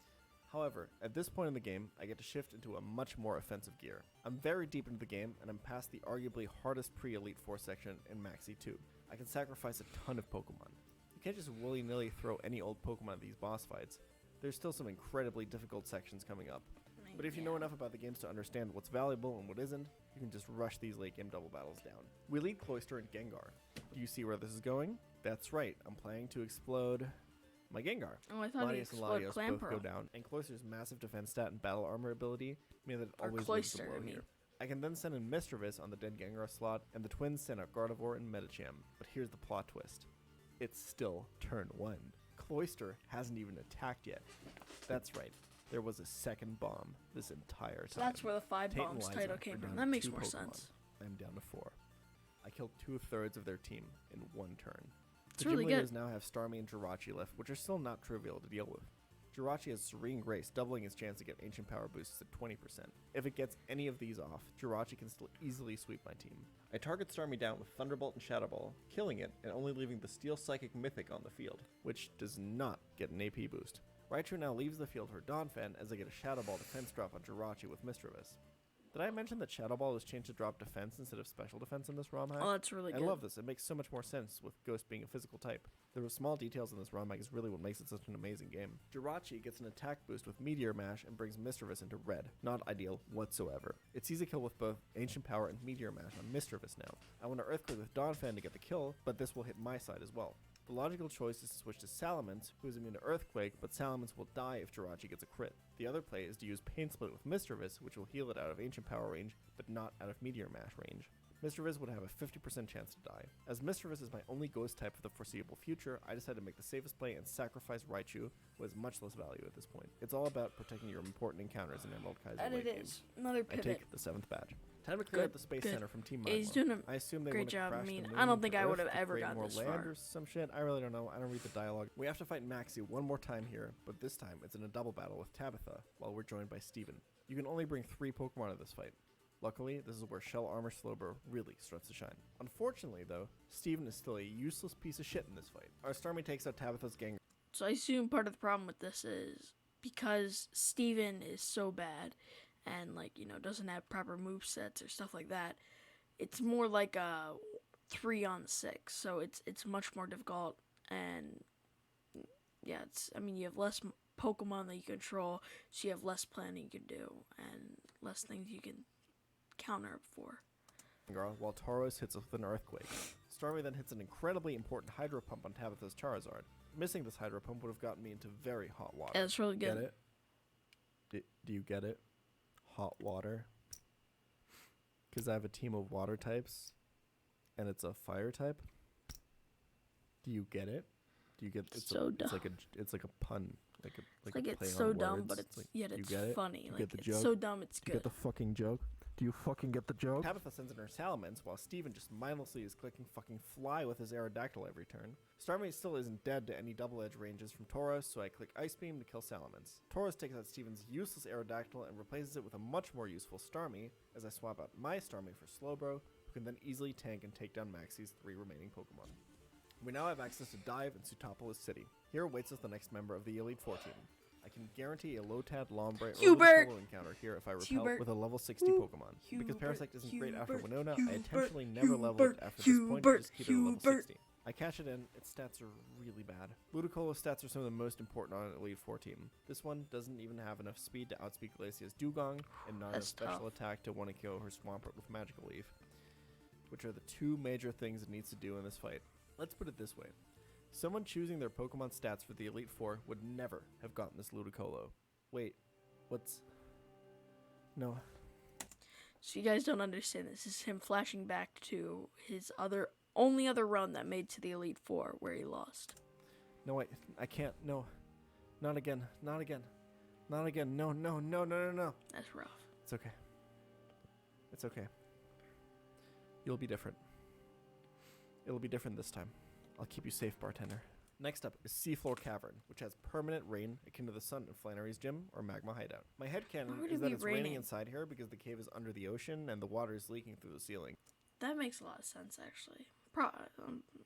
Wow, he's coming up with some good ideas. These trainers have tons of powerful water Pokemon with the Swift Swim ability and electric types with Thunder that are guaranteed to hit in the rain. This is also where I get a guaranteed Muck encounter. Things go south on Grunt 2 here. Donphan is able to take out the first 2 Pokemon, bringing out Golduck, who sets up a Calm Mind. It crits my Wailord, lives on actual, literally 1 HP, and crits my Lantern back tough. to back to back. I decided I'd have to Ooh. sacrifice my Exploud here to get a kill with Donphan's Ice Shard. In situations like this, it's extremely important not to let your nerves get to you. That Golduck could have potentially ended my run had I not played carefully and cut my losses by sacrificing something. But a much, much greater disaster was looming He's on the clear-headed, horizon. which is great. Cue the 4th grunt fight. He has a Slaking. Mischievous pivots into the guaranteed double edge, setting up a loaf turn for a free switch to Swellow, who just outspeeds with Fly on the turn that Slaking can attack. I even remembered to actually teach Fly this time. So take the free kill on Slaking, which baits the AI into... Wait, sorry, what? He forgot that Thunder Yeah. can hit through Fly. Thunder can hit you when you're flying. I simply forgot about that when planning for this fight. Swellow was a That's core rough. member of my planned Elite Four team. I'm sure this makes this run a lot harder to win. I mean, I can't imagine that happening. Like, you're so hyped up, you're almost there to the end, you have such a great team, and then all of a sudden your best member dies. And by far my strongest Pokemon for single battles. This is really bad. This run just went from amazing to having a good chance of dying in the Elite Four. And any additional mistake of this magnitude might mean that I don't even get there in the first place. It's alright. I still have an amazing Salamence and Shell Armor Slowbro. Things could be much worse still. There's also one more potential encounter to pull us out of this. It's okay. No time to question my moves. I'll stick to the path that I choose. To understand why these rain sections are relatively easy compared to the sun sections, you have to understand that you're given so many more tools that you can use in the rain yourself. You catch a ton of water types in this game, and a lot of them get access to Swift Swim. Yeah, that's On really this fight good. against Admin Shelly, I use Swift Swim, Relicanth, Ludicolo, and Quillfish to cut Shelly's team into sushi. On to the absolutely terrifying Archie Yeah, fight. Swift This Swim's fight great looks for this. So scary. It's still raining here, and he leads with both Raikou and Suicune, who either want to set up calm mines or just immediately nuke your team from orbit. Here's how I got around them. We lead with both Muck and Omastar. Notice that Omastar is not at full HP. This is because I wanted to always be dead to hidden power grass from both Raikou and Suicune, to keep Muck safe on turn 1. Also notice how Muck is only level 75. This is deliberate as I want to exactly always kill Raikou and never kill Suicune. Suicune has battle armor, so I don't have to worry about critting it. We use Dive on Omastar to dodge the incoming hidden powers, as Muck explodes, killing Raikou and putting Suicune into red HP. The positions that my Pokemon are in are actually really important here. Had Muck died in slot 2, Archie would consider its corpse for the switch in logic half the time. Because Muck died in slot 1, I get to choose my replacement first, and I choose Relicanth, meaning that no matter what Archie's coin lands on, he will always send in Dragonite to replace Raikou. Relicanth can now pick off Dragonite with Head Smash, while Omastar Dive picks off Suicune, bringing out Metagross and Quillfish for Archie. Relicanth is too valuable to risk at this point, so I switch it for Ludicolo to tank the Quillfish and Metagross attacks. Metagross wastes a turn protecting, while good. Omastar gets some chip damage with Ancient Power. Quillfish is now guaranteed to Gunk Shot Interesting. Ludicolo. This as is a really kill. interesting fight, Metagross actually. will either Earth Power Omastar or Sludge Bomb Ludicolo. Magneton comes in to tank the poison moves for Ludicolo, while Omastar Ancient Powers again, and gets an Omni Boost. It's now the fastest Pokemon on the field. Oh, that's really Woohoo! good. Let's That's go. Really good. Magneton is pre-damaged to always beta kill from Metagross Omni and Boost Quillfish, boosts so I can everything. simply switch back to Ludi on another Hydro Pump Earth Power combo, while Omastar gets the kill on Quillfish. Ignoring the Metagross in this fight is extremely good because half the time it'll click Protect anyway, so it doesn't really have a lot of damage potential. I was very much planning to sacrifice Omastar earlier in this fight, but it really wants to keep going. Ludicolo leaves the field again, this time for Slowbro, who can tank anything Archie will throw at it. Omastar now dodges a Yawn from Kingdra, gets even more damage done. Slowbro Psychic brings Kingdra down to red health. Slowbro now lives everything, even Draco Meteor from Kingdra, and can't get crit. As Slowbro tanks, Omastar finishes off Kingdra, and the next turn Metagross. The final evil team fight of the game is down. Nice. Weather update. It's raining. Severe flooding alert. The entire world is now an ocean. What does that mean? Anyway, let's get our last and most important Elite Four member. Cave of Origins gives the player access to a guaranteed Duskull encounter. Yeah, And Duskull's Emerald gonna be Kaiser great, Elite Four especially without since it's been Dusclops is boosted pretty close to unbeatable for this. because of the champion fight. Remember that Dusclops has pretty significantly buffed stats in this game. I luckily encounter a low-level Duskull and have an easy time catching it. However, it has pretty bad IVs and an even worse nature. Most importantly, this does not have enough attack to consistently kill Drake's Latios with Shadow Ball into Shadow Sneak, which is a huge breaking point for the Elite Four. We also get a Xatu and Sky Pillar, which isn't important for anything, but I've always wanted to point out how Xatu's wing looks like Among Us, so it stays in the script. There's also like dinosaurs that's fighting in crazy. It Sutopolis actually City, does but look like one Among of them is Us. standing on this like tiny island, which honestly is alpha as fuck to me. Anyway, a third dinosaur comes out of the sky, which makes the other two leave. I can only assume this is because the red one shit his pants. Really, is the rest of the every single joke in the rest of the script just about someone shitting their pants? That's Sutopolis what I'm Gym saying, also bro. has permanent rain, but honestly, this is just an easier Seafloor Cavern. Dusclops with Earthquake, Absorb Lantern and Quagsire, the occasional skill swap from Mischievous to get Swift Swim or Huge Power off, make all of this pretty doable. On Ranger Andrea, I make a small mistake while pivoting and have to risk my Pelipper on a 50-50, which I lose. Oh no. Not the Pelipper. Also, this Magneton Who went cares crazy about on me on Pelipper? Triathlete Brianna, and I had to sacrifice Omastar. That one hurt a little bit more. Did I mention that Sutopolis has 2 gym leaders in this game? Yo, he's got Wallace and Juan. So if you don't know, Wallace is the 8th gym leader in Ruby and Sapphire, but in Emerald, Juan is the 8th gym leader, so they made it both. First you fight Wallace in a single battle, then Juan in a double battle. He leads with a Kingdra with Draco Meteor. Normally this would be terrifying, but Slowbro can just heal through these with Slack Off, while Kingdra slowly takes itself out with recoil damage. Slowbro baits Wallace's cast form, which always wants to Thunder. I can safely switch Sceptile in here. I damaged Sceptile before the fight to the exact HP amount where Thunder will always hit it into Overgrow range, no matter what damage Cast Form rolls on Thunder. Cast Form gets the crit and paralysis, but even that Good. we're prepared for. It's really- that's Sceptile then amazing. goes Cast Yeah. Form and baits out Lapras. Because Sceptile got a crit, Lapras now sees a kill with all 4 of its moves, but Lantern can luckily take any of them. Wallace gets another crit with Ice Beam as I switch in. I Thunderbolt bringing Lapras down to half health. However, in an unexpected maneuver, Wallace switches out Lapras for Swampert. Hey guys, Wolfie here again. He's back. So, remember earlier when I said that the Pokemon Emerald AI never switches out? Well, I lied. There's actually a really specific situation in which I, the Emerald AI, can sometimes switch. If a Pokemon is faster than mine, just hit me with a move that a Pokemon on my team has a resistance or immunity to, and if that Pokemon also has a super effective move against the Pokemon that just hit me, then and only then can I sometimes switch out. And I didn't know that, well, actually. that's what the Emerald AI just did here. This throws a huge wrench in my plans. I switch Ludicolo in on the incoming Earthquake and Fake Out for some extra damage. I then click Magical Leaf, which unfortunately can never kill because this Ludicolo is so goddamn trash. Swampert has it's 2 gonna more suck. moves it can go for here. Ancient Power or Yawn. We're prepared for Yawn with a chest. Yeah, but he has to hope it goes for the young, because with the ancient power, I'm pretty sure Bartender would be dead. So he's got to hope for the best. But yeah, this has been really interesting. He's got really good jump cuts, narration, great video overall. To bury. There is, however, one line here that leads us to losing the entire run. If Swampert gets the Omni boost with Ancient Power, making it faster than Ludicolo, and then crits the next turn, it sweeps the rest of my team. It's about a 1 in 640 for this to happen. That's so low. There's no way this would ever happen, right? Right? Yeah, right. It didn't happen. He just yawned, missed, and I killed it. He made it sound like it would actually happen. But no, he baits it out of us where we're like, oh, it's going to happen. He's going to lose. And then he's like, nope, it didn't happen. And we're like, he got us again. Lapras now comes back in and it sees the super effective hidden power Bug. It can also use Ice Beam here though, as the two are similar in damage. I can simply pivot through Quillfish to bait a Thunder and send in Lantern for some healing and a kill. Next is Ludicolo, who sees a kill with Giga Drain. There's no good pivot here unfortunately, so Lantern has to be sacked.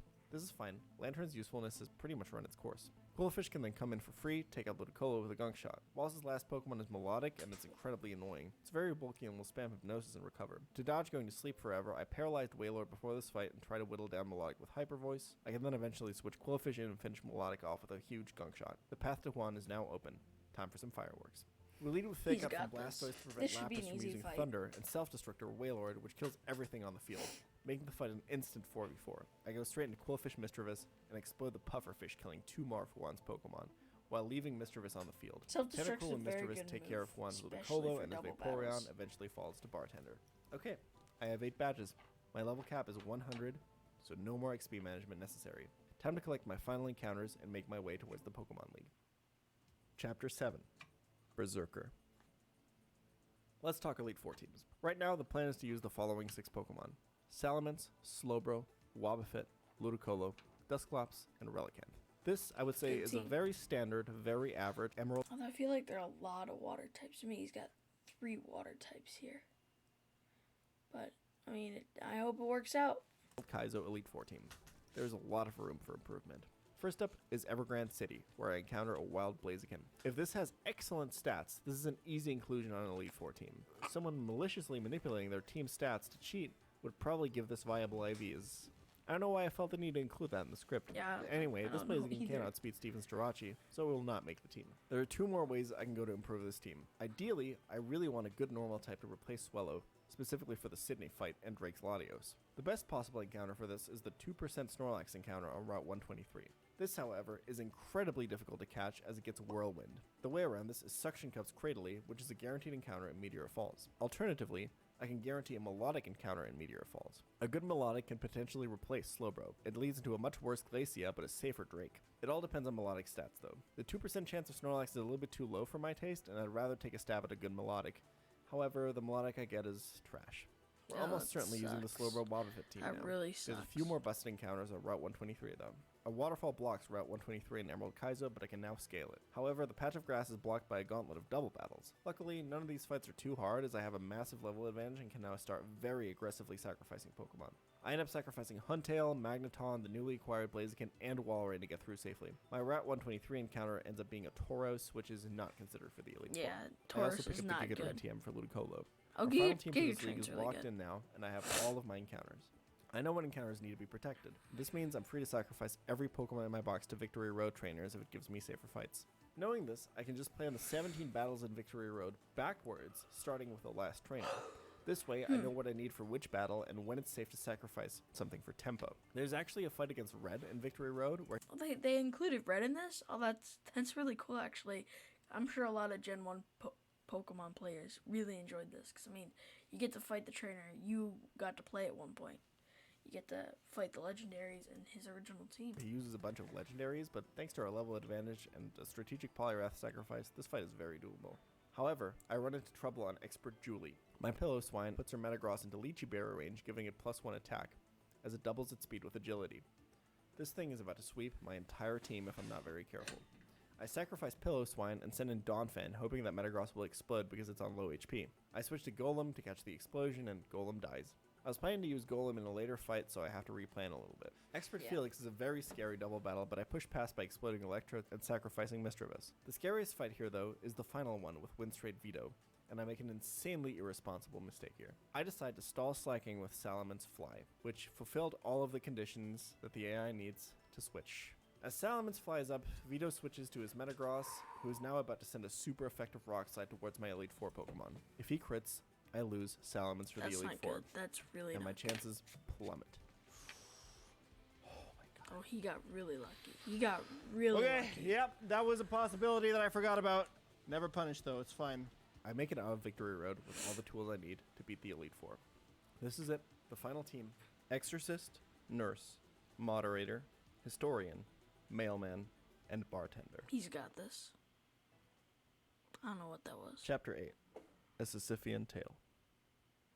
150 failed attempts, over 1,000 hours over the course of more than a year of my life. And it could all end here, just like it did on attempt 77.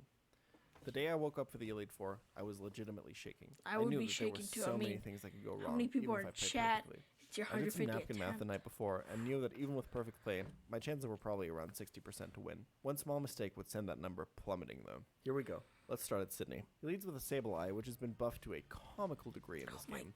look at all those buffs.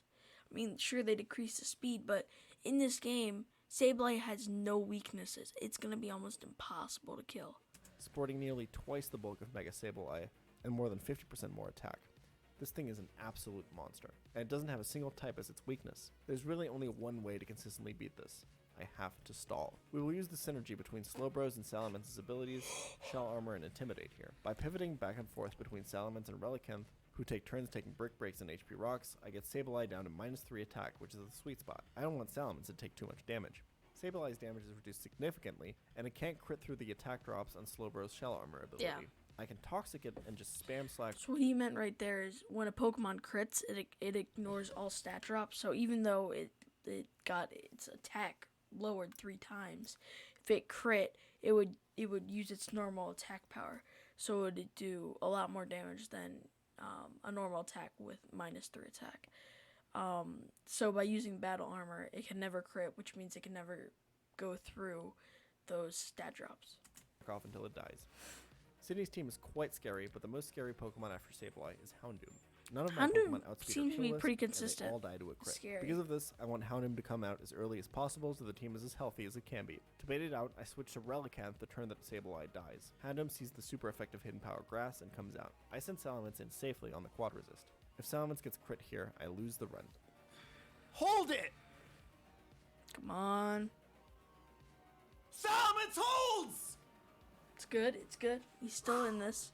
He's still in this. Yes!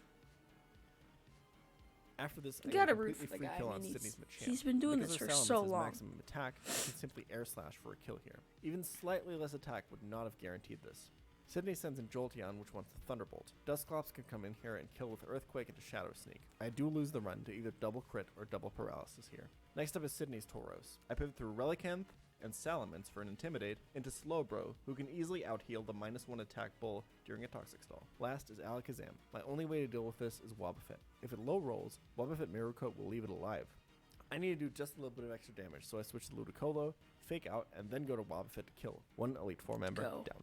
Phoebe, or Freebie as she's known to most EK runners, provides a bit of fresh air. Some parts are scary, but mostly we're going to stall her out. First up is her Gengar.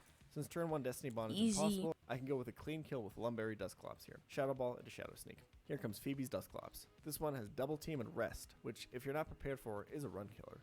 I will do what I have to do and completely PP stall this thing. The first step is to get it to -3 attack by pivoting between Relicanth and Salamence and bring in the Nurse. The advantage I have over this Dusclops here is PP. Slowbro is holding a Leopard Berry which restores 10 PP, of a move when a Pokemon runs out of it. I can then use Recycle to get back my last used held item with the Lepa Berry. With this combination, I effectively have infinite PP if I time my recycles correctly. I completely stall That's Dusclops good. out of Yeah, PP. that's really Once good. it's one turn away from dying to So that means he Toxic, can I switch to Extra infinitely Switch to bait stall. Phoebe Sableye. This one is a little bit more risky to stall out. As always, I pivot Relicanth to Salamence for the Intimidate. I need to go back into Relicanth because I need another Intimidate to pull this off, but a Relicanth is in crit range of Shadow Ball. Sableye is more likely to double team anyway, so I risk it. I get it to -3 and bring in Slowbro. I want to Toxic as soon as possible before it sets up too many double teams and get a lucky second hit. Sableye, however, gets a defense drop, and now I make a pretty crucial misplay. I click Disable, which hits Sableye's Recover. This means that Salamence, who has to be out when Sableye dies, is more likely to switch into a Shadow Ball crit. There's Well, no that's way not around good, it. yeah. I have to risk this. Come on. No crits, no crits. You know he's... You know Salamence he's not- holds! You know it. Salamence gets the clean outspeed and kill on Ludicolo. I mean, he and obviously brings up wins. Phoebe's That's Crobat. what it says I in the intimidate, title, bring but, out Slowbro, you know, and you're after still 25 on the minutes edge of of your stalling, seat. Crobat starts struggling and I can bring Dusclops to Ice Beam it down. Dusclops safely kills her final Pokemon Gardevoir, and I'm officially 2 Elite Four members deep. I'm just amazed by how methodically he's planned this out. And I mean, people would give up before you get to attempt 151, and people, other people would probably not even think about this that much. They'd go in with no strategy or very little strategy and probably lose every time. But this guy's able to come up with an amazing strategy, keep pushing through, and do it. Great job. The bad news is that this was by far the easy part, but I have to push forward. Glacia is absolutely, horribly terrifying. Yeah, Her it's room so- has permanent rain in an Elite Four that doesn't afford you to bring a full rain team yourself. If you lose any Pokemon in this fight, you are likely not making it past Drake. At this point, I had nearly 30,000 people watching me live.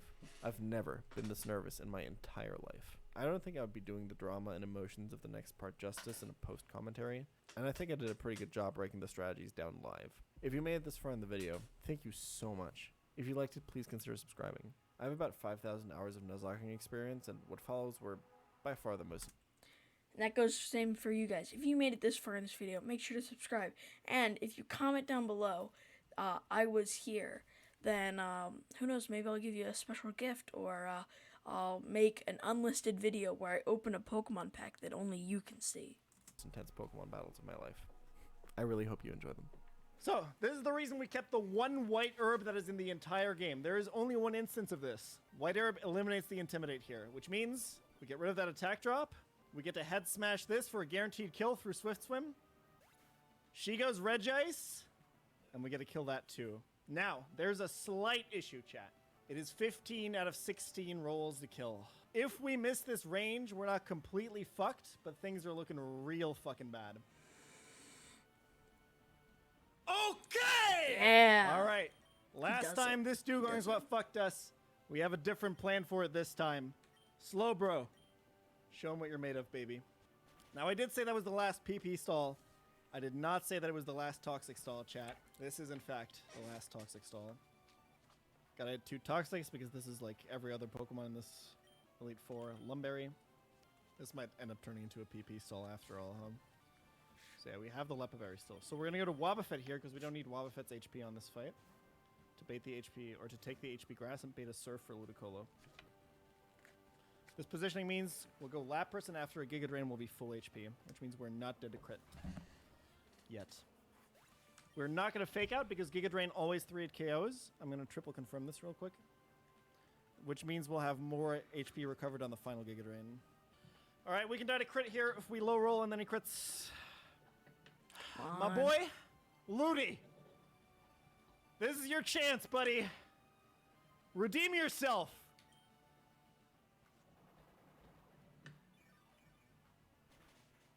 He's got this. That is a good-ass roll. Redeem yourself.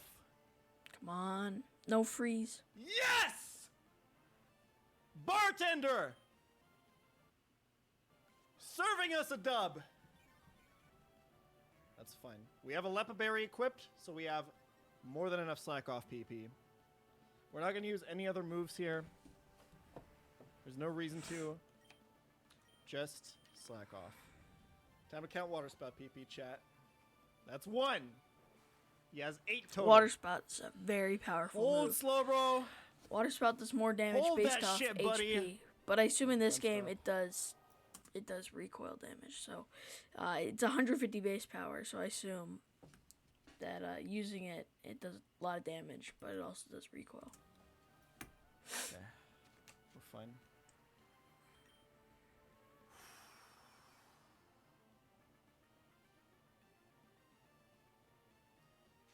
And that's 8!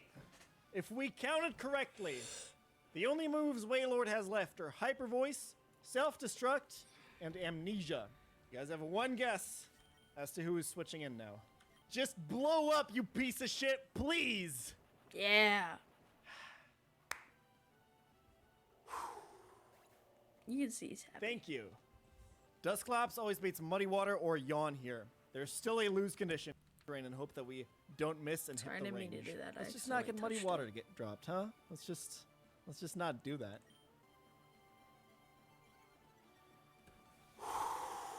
That's not good. Can we just double Magical Leaf? It risks crit, and he can get an AP boost. We do still have our Lumberry. I do believe that Giga Drain is just an int. Missing Giga Drain is a higher chance than getting crit. Come on. Magical Leaf. Hold it, Ludi. I gotta root for the guy. Let's see it. Come on, Pokemon challenges.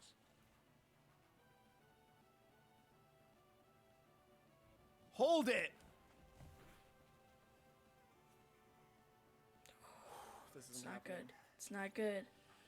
This isn't fucking happening again! Just start crit is what freaking fucks out. us here. That's a crit. Okay. Unlucky boys. This Drake is gonna be really fucking rough. I cannot believe Ludi got crit on Glacia. So part of the reason he's reacting this way is, number one, it's never good to lose one of your Pokemon, because now he only has 5 for the next 2 fights. But also, Ludicolo had Ice Beam, which is really good against Drake, because most of his, basically all of his Pokemon are Dragon types, which are weak to Ice. And then he also has, Salamence, which is quad weak to Ice. So Ice Beam is a great move for that. But now he's lost one of the people who has it. Yeah, again. I don't know what the optimal Slowbro HP is. We can only end in HP values that end on 2. Optimal is 318. The reason we want that is because Kingdra's Draco Meteor is a chance to 2-hit KO. So if we switch it in, he low rolls, we don't proc Wiki Berry, don't heal, and then he high rolls, we die. I think we just want to get as close to 318 as possible. We're going to need some really good RNG on Drake now. And I mean some really fucking good RNG.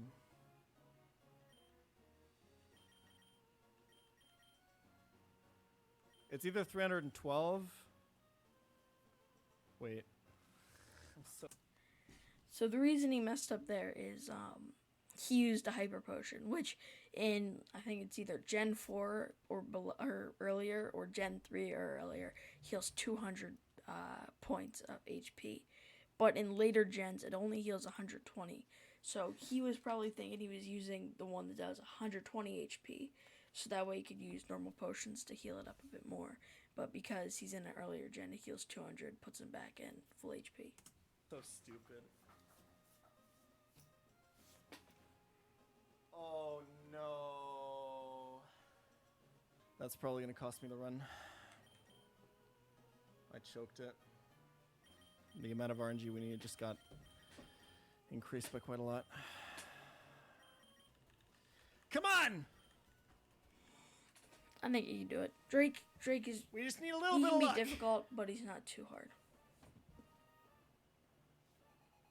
First and foremost, I Wait, need didn't Wobbuffet to hold. Didn't somebody already have a Latios? Does that mean there's more than one?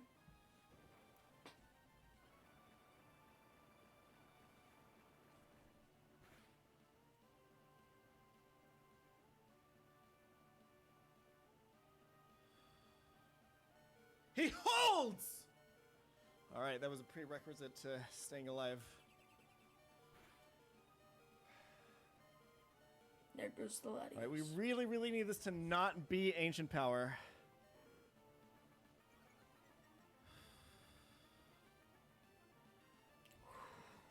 That's not what you Actually want to see. punished.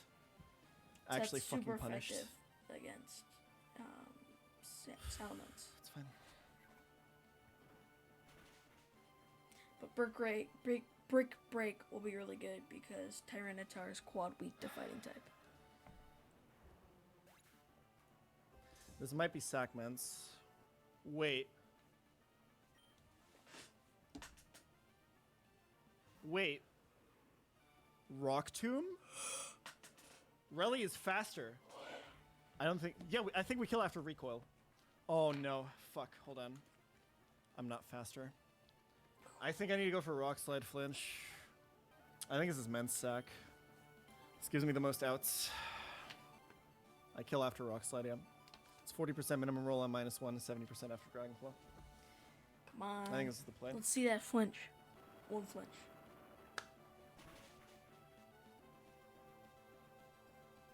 No flinch. Unlucky. There goes Salamence. He's gonna get sacked.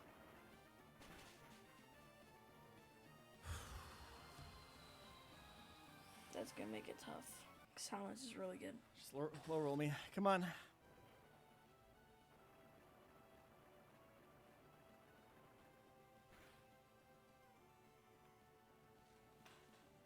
That's really low. That's really fucking low. It's good. Again, It's the crit good. word doesn't matter. Never dead to Earthquake. Dragon Dance is insane here. Yes! What do we want to see? This is a range, by the way. See, this basically makes it that he won't attack this round, which makes Relicanth more likely to survive. Oh, Are you fucking kidding me? This is so scary. goodbye, Relicanth.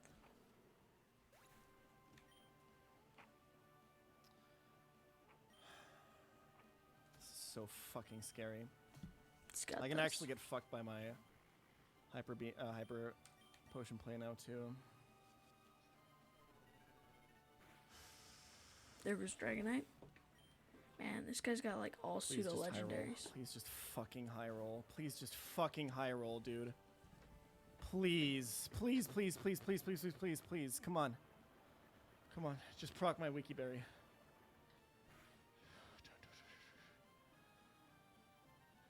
Yes!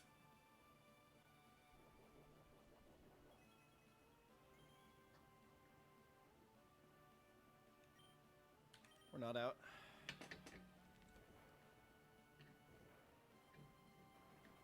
It's good. That's good. He's still in this. He's taking it all the way top. I believe in him. I think you guys should believe in him. Hold this shit slow, bro. I mean, I don't know how he dealt with Hold this this for shit real this fucking long. tight, man. It's amazing. And, you know, you always got to We root lose for to the missing underdog. the range with Dusclops. Unfortunately.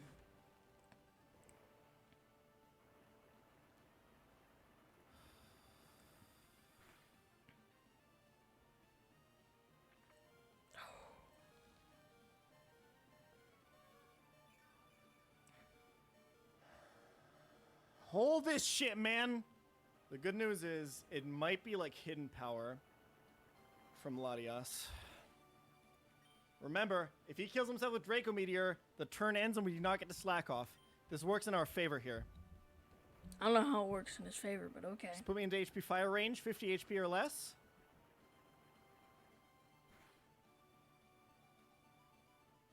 Sick. HP fire. Just fucking HP fire. Gonna send out Exorcist. It's gonna use Shadow Ball. Fuck. It's unlucky. You lose to missing the range now.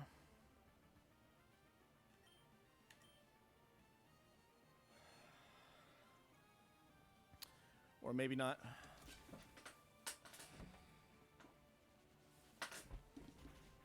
Maybe not. Shell Bell actually paying off here. That is not good. Yes! That's really good. 'Cause We're now going to Steven! that basically, one of the moves he has, Shadow Sneak, which you can see he's using right near here, is a priority move, which means it will go before Latias. So, but the problem was it didn't do enough damage to kill him. But with that defense drop, it kills him.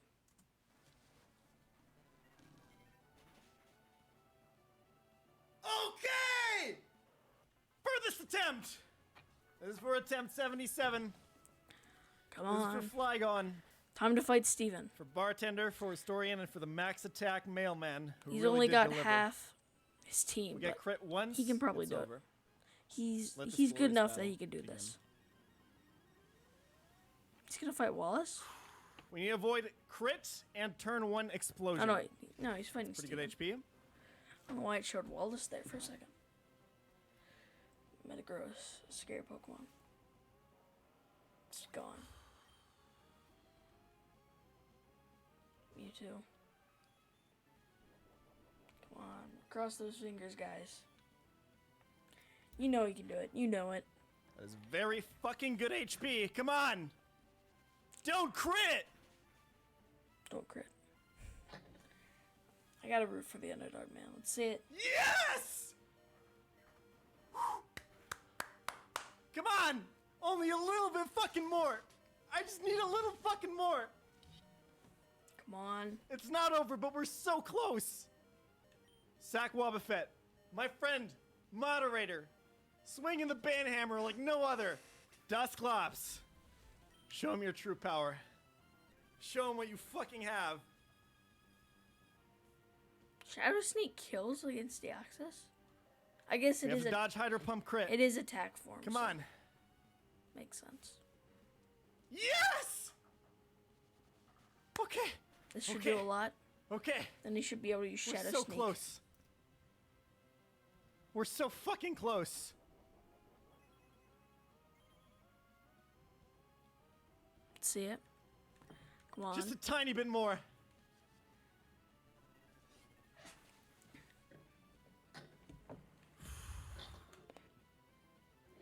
Just a teensy tiny bit more. Jirachi. No attack boost. No crit. He does get the attack Not boost. over. Not fucking over. 138. We Shadow Sneak here. It gives us more healing from Shell Belt and a good range to survive. 2 Shadow Balls will definitely put him into Flamethrower range for Slowbro. I think we have it. I have to hit it though. I have to Shadow Sneak. It's my only play. Let's see it. I'm Come on. too likely to be dead at Meteor Mash. I think I'm gonna have to I think I'm gonna have to Fire Blast. I think it's gonna have to come down to Fire It's Blast. not gonna do a ton. Still one range that kills me. Plus crit. Ooh, Easy. That Shadow Sneak was very Sneak important. again. Yeah, Jirachi's a great Pokemon. I don't think I can Flamethrower this. I don't fucking think I can do it, man. It's ruler strat time, boys.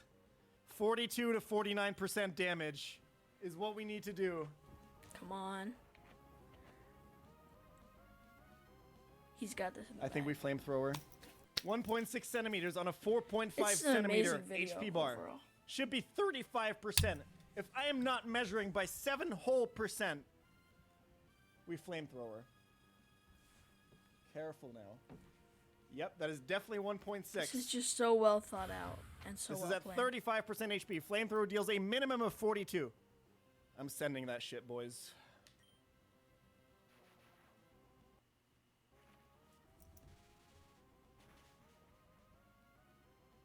Come on. Serene Grace Nice. Paralysis. Not gonna matter. We have Lumberry anyway. Okay! He does it. He can never kill us. One more Pokemon. One We just more. heal. We take it slowly, baby. He can't crit. Shell Armor. Sky Attack. 132 on the max roll. Surf. 50-50 chance to kill.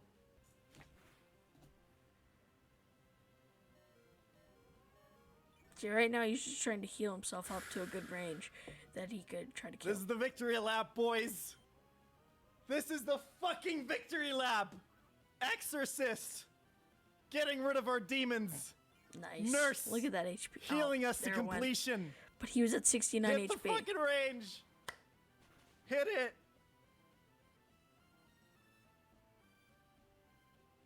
We beat Emerald Kaizo! He did it. Oh shit! You know you gotta clap with me. That was so good. Good job, guy. Good job. I think his name's Jan. Good job, Jan.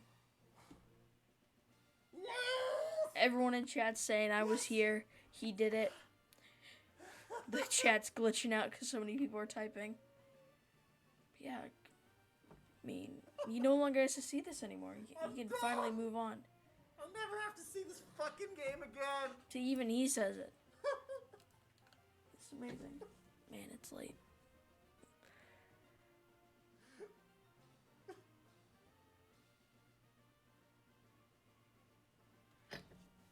It's over. It is. Guys, it's fucking over. GG's. 151 attempts. Eps in chat. Almost a whole year down to a week. Eps in chat for all the dead Pokemon, but GG's. For Nurse, the only survivor.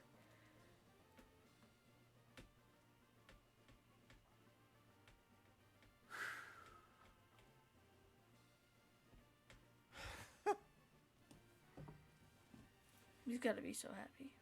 He's probably ecstatic.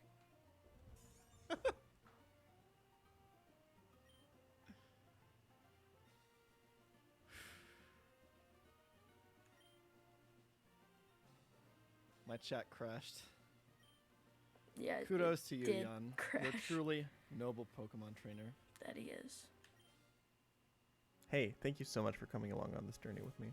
Me playing Emerald Kaizo will forever be connected in my mind to the time in my life where I went from being 5 years into failing my college degree to being able to do YouTube and Twitch full time. This game will always hold an incredibly special place in my heart. I don't know if it's possible, but I want to spend the next years of my career dedicating myself to replicating whatever made this game so magical. Thanks again to NordVPN for sponsoring this video. Also, a huge shout out to Sinister Hooded Figure who made this crazy game, as well as all the insanely talented Emerald Kaizo runners who paved my way to the Hall of Fame of this game. Dexa, Runabun, Loop Mail, GN97, and Decapod are some that come to mind. Also, a massive shout out to my mod Spegaspars who co-wrote this script as well as the one for the Emerald Kaizo wipe compilation. He went through an enormous amount of effort cataloging all the different attempts and chronicling exactly what happened in all of them. Super crazy. Also, massive thanks to Zerg who made all the animations in this video. The animations were sick, honestly. I mean, I really like the one with the encounters, and also the ones where you had the different people explaining how the game worked. Really good. And to Vixento for editing the entire thing. Her Twitter is linked in the description. If you need any editing done ever, I highly recommend her. She's a delight to work with. Yep, that's I a think reset. that's it. I really suck at these YouTube outros, so just gonna end it here. Thanks for watching, and see you soon. I think the next big challenge is just around the corner. Yeah, I also suck at YouTube outros, so this is also the end for me. This was honestly a great video. Would recommend. If you guys want to check it out, I'm going to leave a description in, where I'm going to leave a link in the description to his channel and to this video. I'll see you guys next time.